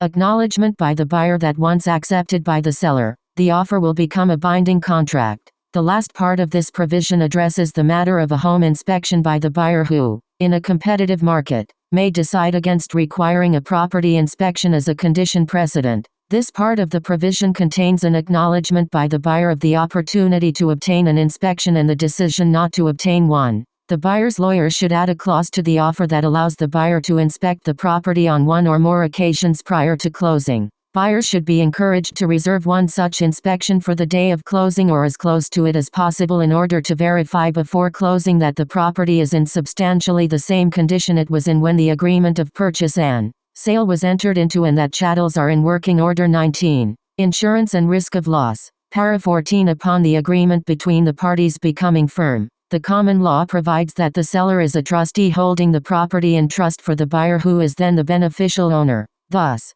the buyer becomes responsible and obligated at common law to accept the property despite any damage that has occurred before closing. The provision in Para 14 transfers the risk of loss to the seller. If the seller insures the property, then the seller is a trustee of the policy and any proceeds from it, for both the seller and the buyer. If the property incurs substantial damage before closing, the buyer may either terminate the transaction or accept any insurance proceeds and close the transaction. 20. Compliance with the Planning Act. Para 15. An agreement made in contravention of the Planning Act does not create or convey any interest in land unless it is entered into subject to compliance with the Planning Act. S. 50. 21. Paragraph 15 accommodates that requirement. This paragraph also provides that, if necessary, the seller will diligently proceed to obtain any consent under the Planning Act. 21. Preparation of documents. Para 16. The transfer deed is prepared by the seller's lawyer at the seller's expense and registered by the buyer's lawyer. A VTB charge mortgage. See vendor take-back mortgage. Above if any is prepared by the buyer's lawyer at the buyer's expense and registered by the seller's lawyer. Each party pays the registration fees for the documents it is responsible for registering. Finally, this paragraph entitles the buyer to require that the statements in the transfer deed contemplated by S. 50. 22. Of the Planning Act be completed by the seller and the seller's lawyer, where the transfer deed contains the completed statements of the seller, seller's lawyer, and buyer's lawyer, then any previous contravention of the Planning Act does not prevent the conveyance of any interest in the property. 22. Residency of the seller. Para 17. Section 116 of the Income Tax Act IDA imposes upon a non-resident seller potential income tax liability for profits earned from selling real and other property and imposes the same liability on the buyer if a non-resident seller fails to pay the tax. Non-resident is a defined term in the IDA. Resident is not defined, because the buyer may become liable for payment of the tax if it is not remitted by a non-resident seller. The buyer's lawyer must protect the buyer against this possibility. There are two ways to do this. 22.1 Seller is not a non-resident. The buyer is obligated by S. 116. 5. Of the IDA to make reasonable inquiry as to the residency of the seller. The standard for such inquiry is that after reasonable inquiry, the buyer had no reason to believe that the non-resident person was not resident in Canada. Subparagraph 17. Of the ORI form contains the seller's warranty that the seller is not and on completion will not be a non-resident. If the seller is in fact not a non-resident, then a statutory declaration confirming this fact must be signed by the seller and delivered to the buyer at closing. This should be sufficient to satisfy the buyer's obligation under the IDA, unless circumstances of notice give rise to higher due diligence obligations to satisfy the reasonable inquiry requirement. For example, if a seller signs all documents outside of Canada and also provides an address for service outside of Canada, the buyer's lawyer may be required to make additional inquiries as to the reason for such circumstances to satisfy the reasonable inquiry standard. See Cow v. the Queen. A statutory declaration that the seller is not a non-resident cannot be relied upon if the buyer or buyer's lawyer has actual notice that the seller is a non-resident. If the seller is a non-resident, then the seller cannot give the warranty. And subparagraph 17. B. Of the ORI form applies. 22.2 Seller is a non-resident. If the seller is a non-resident, then to protect the buyer from liability, the seller must deliver to the buyer at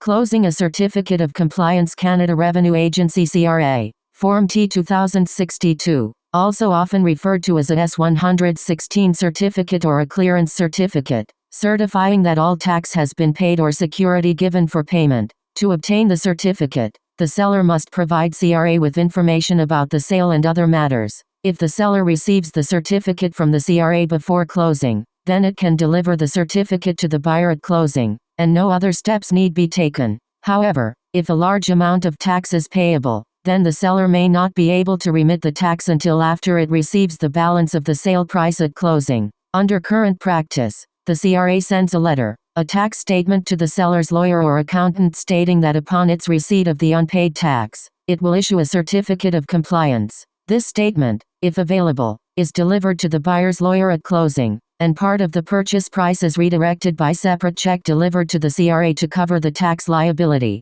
The seller's lawyer undertakes to deliver the certificate of compliance to the buyer upon its receipt. In practice, the CRA may take several months to process the matter and provide the certificate or tax statement. If the seller does not apply to the CRA for the certificate well ahead of the closing date, then neither a certificate of compliance nor a tax statement may be available at closing. In such case, under subparagraph 17(b), the buyer is entitled to a credit for the amount of the tax. Since the exact amount is not yet known, the buyer's lawyer must at closing withhold in trust from the sale price the maximum amount of the tax, currently 25% of the sale price, for which the buyer would be liable if the seller failed to pay the tax. When a tax statement becomes available, then the buyer's lawyer can pay the tax out of the 25% holdback in its trust account and release the balance to the seller. This satisfies the buyer's obligations under S-116. 5. The buyer will eventually receive a certificate of compliance from the CRA.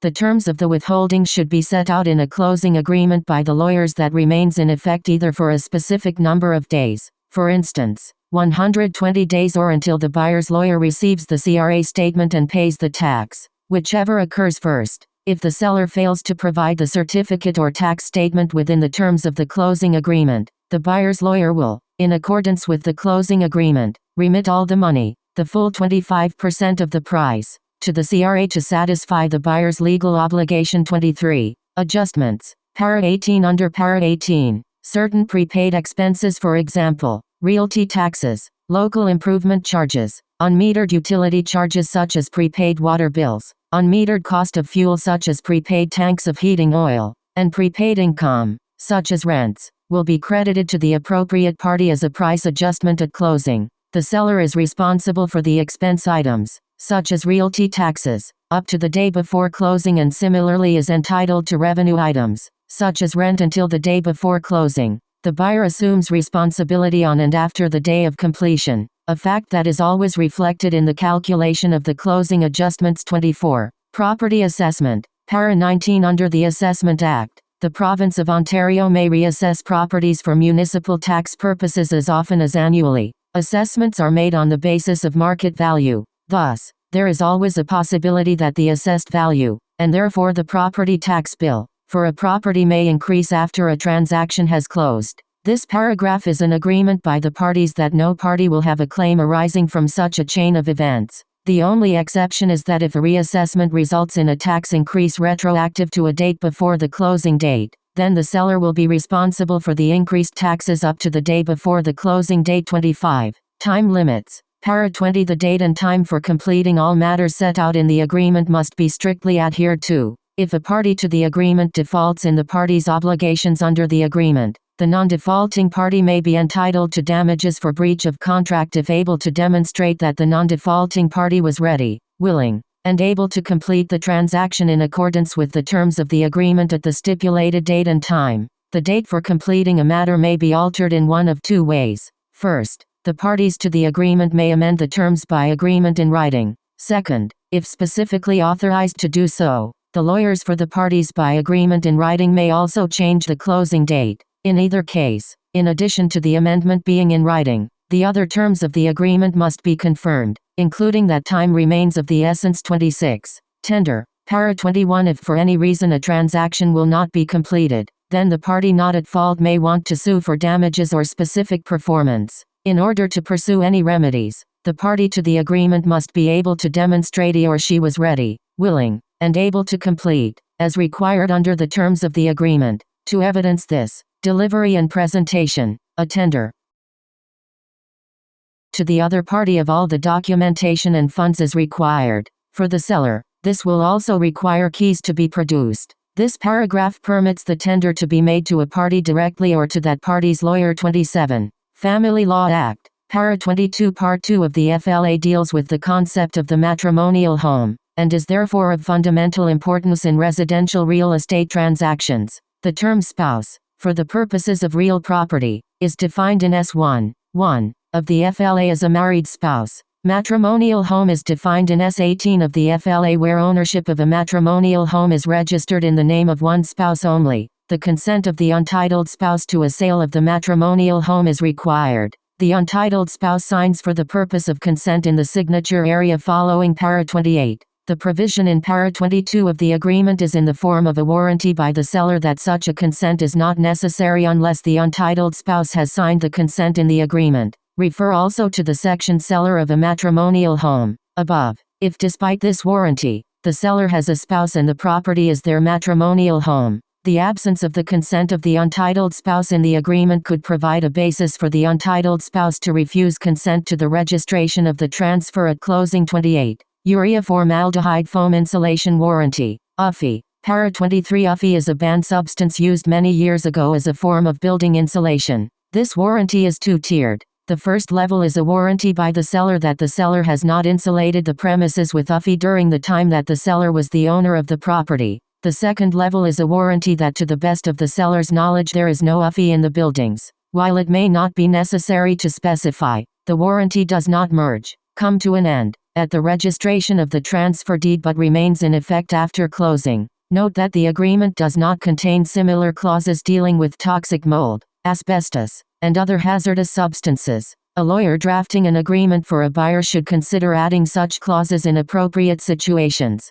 Note also that the UFI clause and any other toxic substance clauses will be exceptions to the caveat emptor principle. See inspection clause. Para 13. Above ironically, UFI is widely used in Europe to this day. 29. The broker's disclaimer. Para 24 Real estate brokers have in the past been exposed to liability arising from statements made by them to buyers or sellers. This paragraph attempts to relieve them of such exposure. 30. Consumer reports. Para 25 Paragraph 25 is notice in accordance with the Consumer Reporting Act that a consumer report may be obtained or relied upon in the course of the transaction. This would occur, for example, where there was a mortgage taken back by the seller and the seller wanted to review the creditworthiness of the buyer mortgager as a condition of taking back the mortgage. 31. Agreement in writing. Para 26 If there has been any written addition to the agreement that is in conflict with the preset portions, the addition will supersede the preset provisions. The paragraph further confirms that if in the course of discussions involving the transaction there were any collateral agreements, representations, warranties,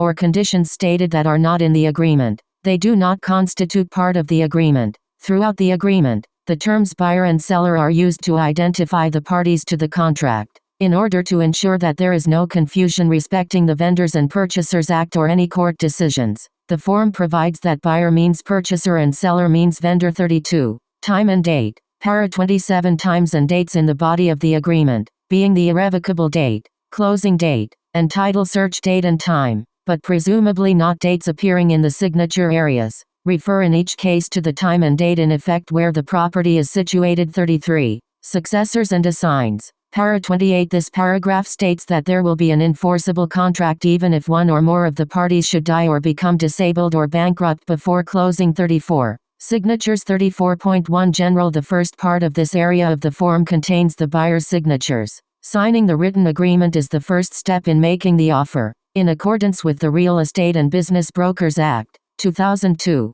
the buyers must also date their signatures. It is appropriate to identify the seal to the parties at the time of signing. See irrevocable date. Para 1. Above. Regarding seals, the signatures must be witnessed. 34.2 Electronic signatures before July 1, 2015. Agreements for the purchase and sale of real property required the original handwritten signatures of all parties. This requirement has now been eliminated by an amendment to S11. 1. of the Electronic Commerce Act, 2000. Internet resources exist, for instance, DocuSign.com, where agreements can be signed electronically. However, proving the authenticity of such signatures will be contentious in the contexts of business and civil litigation. Electronic signatures by the parties to an agreement might become practical if a certification authority existed that would guarantee the electronic signatures, and if such a certificate were acceptable as prima facie evidence of execution of the agreement in Ontario. Until then, lawyers need to exercise a great deal of caution where a client proposes to accept any non-routine contract where the other party has, purportedly, applied an electronic signature. 34.3 The seller's acceptance. The second part of this area of the agreement is the seller's acceptance of the offer following delivery of the offer by the buyers or their lawyer or agent. Where the deposit is insufficient to pay the broker's commission, the seller irrevocably instructs the seller's lawyer to pay any unpaid commission balance from the sale proceeds before releasing the sale proceeds to the seller. The lawyer is not a party to the agreement and therefore appears not to be obliged to honor this direction if the seller directs otherwise before closing or there are prior claims to the sale proceeds. The courts have held, however, that where the seller has executed under seal, the irrevocable instruction is binding upon the lawyer, and non-compliance will result in liability. It is also arguable that the seller's lawyer holding the sale proceeds is a trustee for the broker as well as for the seller. The lawyer must therefore be careful about refusing to pay the balance of commission simply because the seller has revoked the seller's irrevocable direction. If a lawyer receives conflicting demands for this money, payment into court of the disputed funds pursuant to R43 of the Rules of Civil Procedure or, perhaps in some cases, S36 of the Trustee Act, should be considered. 35. Spousal consent. If consent by an untitled seller's spouse is necessary, the spouse would sign and date the agreement beside the seal. 36. Confirmation of acceptance. There are instances where conditions to the agreement are worded such that they expire a certain number of days after acceptance. In the past, it has been difficult to determine specifically when the transaction was finally accepted. This provision is to be completed by the party who last signs or indicates acknowledgement of the agreement in its final form. 37. Confirmation of representation. The brokers involved in the transaction confirm their representation status. It is possible to have the broker acting for the seller and the cooperating broker acting for the buyer. In the alternative, all the brokers may be acting for the seller. Further, it is possible for one broker to be representing both the seller and the buyer. 38. Acknowledgement. The purpose of this area of the form is to obtain acknowledgement from the parties that they have received an originally signed copy of the agreement, as required under the Real Estate and Business Brokers Act, 2002. In addition, this section provides the seller's and buyer's address for service of notice as set out in the notice paragraph. Finally, the lawyers for the parties are identified with their addresses and telephone and fax numbers. 39. Commission trust agreement. In this paragraph, the listing broker and the cooperating broker confirm that all commission monies are to be held in trust by the listing broker and the cooperating broker. Appendix A. Agreement of Purchase and Sale. ORI Standard Form 100 and the copyright therein are owned by the Ontario Real Estate Association, ORI, except as otherwise authorized by ORI. Permission to use this form is granted to members of ORI only, and all unauthorized use and reproduction of this form is prohibited. ORI makes no representations or warranties regarding the form, including the completeness or accuracy thereof and/or its fitness for any particular transaction. ORI has no liability to any person under any theory of liability, including in contract or tort or negligence for use or misuse of the form in any transaction. Text version of the ORI Agreement of Purchase and Sale Form. Appendix B. Agreement of Purchase and Sale. Sample clauses for residential resale transactions. Note: Clauses 1 to 8 are examples of conditions precedent that may be included in a schedule to an agreement. Clauses 9 and 10 are not conditions precedent. Clauses must always be reviewed with the client and edited to comply with the client's requirements. 1. Conditional upon arranging a new charge mortgage. This offer is conditional upon the buyer arranging, at the buyer's own expense, a new charge mortgage for not less than a $, bearing interest at a rate of not more than % per annum, calculated semi-annually, not in advance, repayable in blended monthly payments of about $, including principal and interest, and to run for a term of not less than years from the date of completion of this transaction, unless the buyer gives notice in writing delivered to the seller not later than p.m. on the day of, b. that this condition has been fulfilled. This offer shall be null and void, and the deposit shall be returned to the buyer in full without deduction. This condition is included for the benefit of the buyer and may be waived at the buyer's sole option by notice in writing to the seller within the time period stated herein.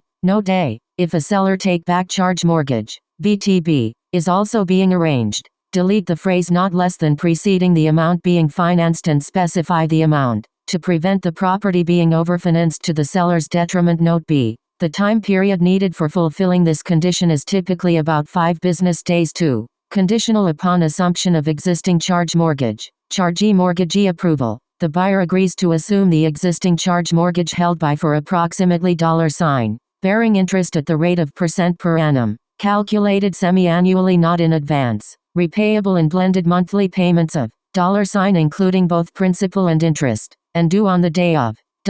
This offer is conditional upon the buyer obtaining approval of the chargee mortgagee to assume the existing charge mortgage, unless the buyer gives notice in writing delivered to the seller not later than PM on the day of. See that this condition has been fulfilled. This offer shall be null and void, and the deposit shall be returned to the buyer in full without deduction. The buyer hereby agrees to proceed immediately to make application and provide such material as may be required by the chargee mortgagee for approval of the buyer as the charger mortgager. Note C. The time period needed for fulfilling this condition is typically about 5 business days. 3. Conditional upon sale of the buyer's property. This offer is conditional upon the sale of the buyer's property known as, unless the buyer gives notice in writing delivered to the seller not later than PM on the day of, that this condition is fulfilled. This offer shall be null and void, and the deposit shall be returned to the buyer in full without deduction. This condition is included for the benefit of the buyer and may be waived at the buyer's sole option by notice in writing to the seller within the time period stated herein. 4. Escape clause. Removal of all conditions, provided further that the seller may continue to offer the property for sale and, in the event the seller receives another offer satisfactory to the seller may so notify the buyer in writing by delivery to the buyer or the buyer's address hereinafter indicated. The buyer shall have hours from the giving of such notice to waive all conditions by notice in writing delivered to the seller, failing which this offer shall be null and void, and the deposit shall be returned to the buyer in full without deduction. Note D. The escape clause will almost always be required by the seller when condition 3 is included in an agreement. 5. Conditional upon inspection. Seller allowed to remedy this offer is conditional upon the inspection of the subject property by a home inspector at the buyer's own expense and the obtaining of a report satisfactory to the buyer, in the buyer's sole discretion, or a report revealing deficiencies in the property which the seller is willing and able to remedy. F. Unless the buyer gives notice in writing delivered to the seller not later than PM on the day of. G. That this condition has been fulfilled. This offer shall be null and void, and the deposit shall be returned to the buyer in full without deduction. The seller agrees to cooperate in providing access to the property for the purposes of this inspection. This condition is included for the benefit of the buyer and may be waived at the buyer's sole option by notice in writing to the seller within the time period stated herein. Note D. Most commonly, the words in the buyer's sole discretion appear here. Note F. This wording may be used in place of in the buyer's sole discretion. However, this wording may create new and difficult issues between buyer and seller. What constitutes a deficiency? What contractor must the seller use for the repairs? What work must be done? What quality of materials must be used? Note G. The time period needed for fulfilling this condition is typically about 5 business days. Condition 5 and Condition 1 will usually run concurrently. 6. Conditional upon review of condominium documents. This offer is conditional upon the buyer and its solicitor reviewing the following condominium corporation documentation: a status certificate, the last annual financial statements, audited if available, the current budget, the declaration, bylaws, rules, any management agreement, and all current insurance certificates, and upon their finding all of the foregoing satisfactory in their sole and unfettered discretion. H. Unless the buyer gives notice in writing delivered to the seller not later than PM on the day of. I. That this condition has been fulfilled. This offer shall be null and void, and the deposit shall be returned to the buyer in full without deduction. The buyer or the buyer's solicitor agrees to request the foregoing documentation within days after acceptance of this agreement. This condition is included for the benefit of the buyer and may be waived at the buyer's sole option by notice in writing to the seller within the time period stated herein. Note H. Despite the words in their sole and unfettered discretion, the discretion cannot be exercised arbitrarily without sufficient reason. Note I. The time period needed for fulfilling this condition is typically about 12 business days. The The Condominium Act, 1998 allows the condominium corporation up to 10 regular days, subject to S89, 1, of the Legislation Act, 2006, to provide the documents, and the buyer's solicitor will need time after receipt to review it with the buyer. 7. Conditional upon obtaining insurance. This offer is conditional on the buyer obtaining insurance for the property satisfactory to the buyer in the buyer's sole and absolute discretion, unless the buyer gives notice in writing delivered to the seller not later than p.m. on the day of J that this condition is fulfilled. This offer shall be null and void, and the deposit shall be returned to the buyer in full without deduction. The seller agrees to cooperate in providing access to the property, if necessary, for any inspection of the property required for the fulfillment of this condition. This condition is included for the benefit of the buyer and may be waived at the buyer's sole option by notice in writing to the seller within the time period stated herein. Note J. Due to the nature of this clause, a short time frame should be chosen for this condition. In practice, it is not usual to include this condition unless the buyer has reason to believe that it will be difficult to obtain insurance for the property. 8. Condition: oil tank. Aboveground or underground. This agreement is conditional upon the buyer obtaining a report from a fuel oil distributor registered under the Technical Standards and Safety Act, 2000, SO 2000, C16, as amended, and any regulations thereto as amended from time to time stating the tank system in, on, or about the property is in a safe operating condition and complies with the requirements of the Technical Standards and Safety Act, 2000, SO 2000, C16, as amended, and any regulations thereto as amended from time to time. The seller agrees to allow access to the property by the fuel oil distributor for the purpose of obtaining a report, unless the buyer gives notice in writing delivered to the seller not later than p.m. on the day of 20, that this condition has been fulfilled. This offer shall be null and void, and the deposit shall be returned to the buyer in full without deduction. This condition is included for the benefit of the buyer and may be waived at the buyer's sole option by notice in writing to the seller within the time period stated herein. 9. Seller agrees to provide existing survey with declaration. The seller agrees to provide, at the seller's own expense, not later than p.m. on the day of K, an existing dated and signed survey of the said property showing the current location of all the structures, buildings, fences, improvements, easements, rights of way, and encroachments affecting the said property. The seller will further deliver, on completion, a statutory declaration confirming that there have been no additions to the structures, buildings, fences, and improvements on the property since the date of this survey. Note K. This is not a condition, but a term being added by the buyer to the agreement. The date specified should be well before the requisition date. Note L. The language of this buyer's clause is mandatory, assumes there is an existing survey in the seller's possession, and describes what is in effect an up-to-date survey. Where boundary markers such as fences have changed, or changes to the buildings have taken place, the survey will not show the current location of the fences or buildings and thus will not comply with the requirement. For the seller, the best practice is to a. Delete this clause, b. Attach a copy of whatever existing survey the seller may have as a schedule to the agreement, and c. Refer to the schedule in the description on page 1 of the agreement, so that there can be no dispute about what the buyer will receive. Note M. The last sentence of the clause requires the seller to have the skills and knowledge of an Ontario land surveyor and to have applied those skills. Most sellers are in no position to make such a statutory declaration and should always remove sentences like this from agreements. 10. Seller to provide a vendor take-back. VTB mortgage loan. The buyer agrees to give to the seller at closing and the seller agrees to take back in partial payment of the purchase price a first-second mortgage in the amount of $, bearing interest at percent per annum calculated half-yearly, not in advance, repayable in blended monthly payments of $, on account of principal and interest, and having a term of years from the closing date. Such mortgage shall be non-assumable if the buyer resells the property and shall be open for prepayment of principal at any time or times without notice or bonus. If the above VTB mortgage is to be subject to a first mortgage, then add, the vendor take-back mortgage shall be subject to a first mortgage having a principal amount not exceeding $, bearing interest at a rate not exceeding percent per annum and maturing at least years after the closing date. The seller shall not be obliged to advance the vendor take-back loan if the first mortgage does not comply with these requirements.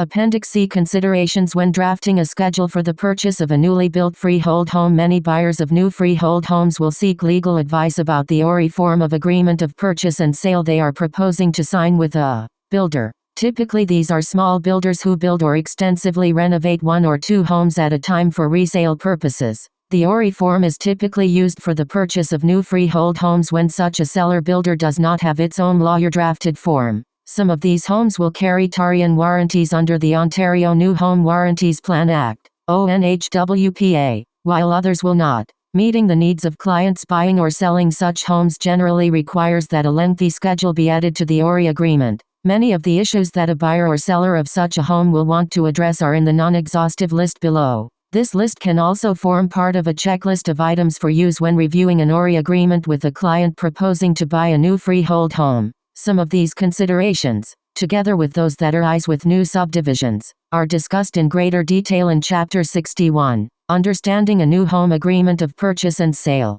Of these study materials, 1. Providing for the statutory safeguards under the ONHWPA, with respect to the following. The registration of the seller builder, as well as the enrollment of the dwelling unit itself, with the Ontario New Home Warranties Plan, ONHWP. B. The status of the issuance of the building permit authorizing construction of the dwelling. C. Protection of deposits up to $100,000 for a new freehold home, including procuring an ONHWP deposit receipt. D. Protection against incomplete work. E. Protection against defects in workmanship and materials and breaches of the Ontario Building Code. O. Reg. 332/12, made under the Building Code Act, 1992. F. Warranty protection against basement, window, door, and other water leakage. G. Warranty protection against major structural defects. H. Minimum notice periods of extensions of closing and compensation for the failure to comply with same. I. A maximum period for the extension of closing without the buyer's consent. J. The extension of closing for construction delays and other reasons beyond the seller's control, including the mandatory addendum to each offer, prescribed by the ONHWPA and its regulations. K. Restrictions on major substitutions involving key elements of the house. N. L. Compensation to the buyer for minor substitutions to the house made without the buyer's consent. 2. Paying of additional deposits required by the seller at various stages of construction. 3. Confirming that all deposits in excess of the maximum coverage provided under the ONHWP are paid to the builder's solicitor in trust. 4. Obliging the seller to construct the dwelling in accordance with certain plans and specifications. 5. Completing of the transaction when the interior of the dwelling has been substantially completed sufficient to permit lawful occupancy thereof, notwithstanding that exterior work, e.g., landscaping and exterior painting, may still be outstanding. 6.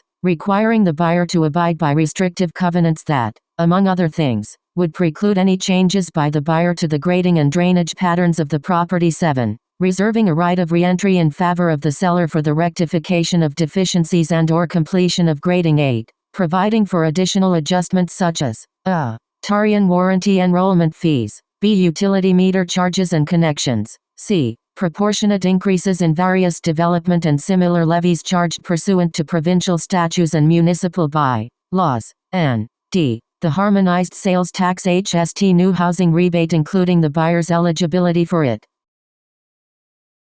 Chapter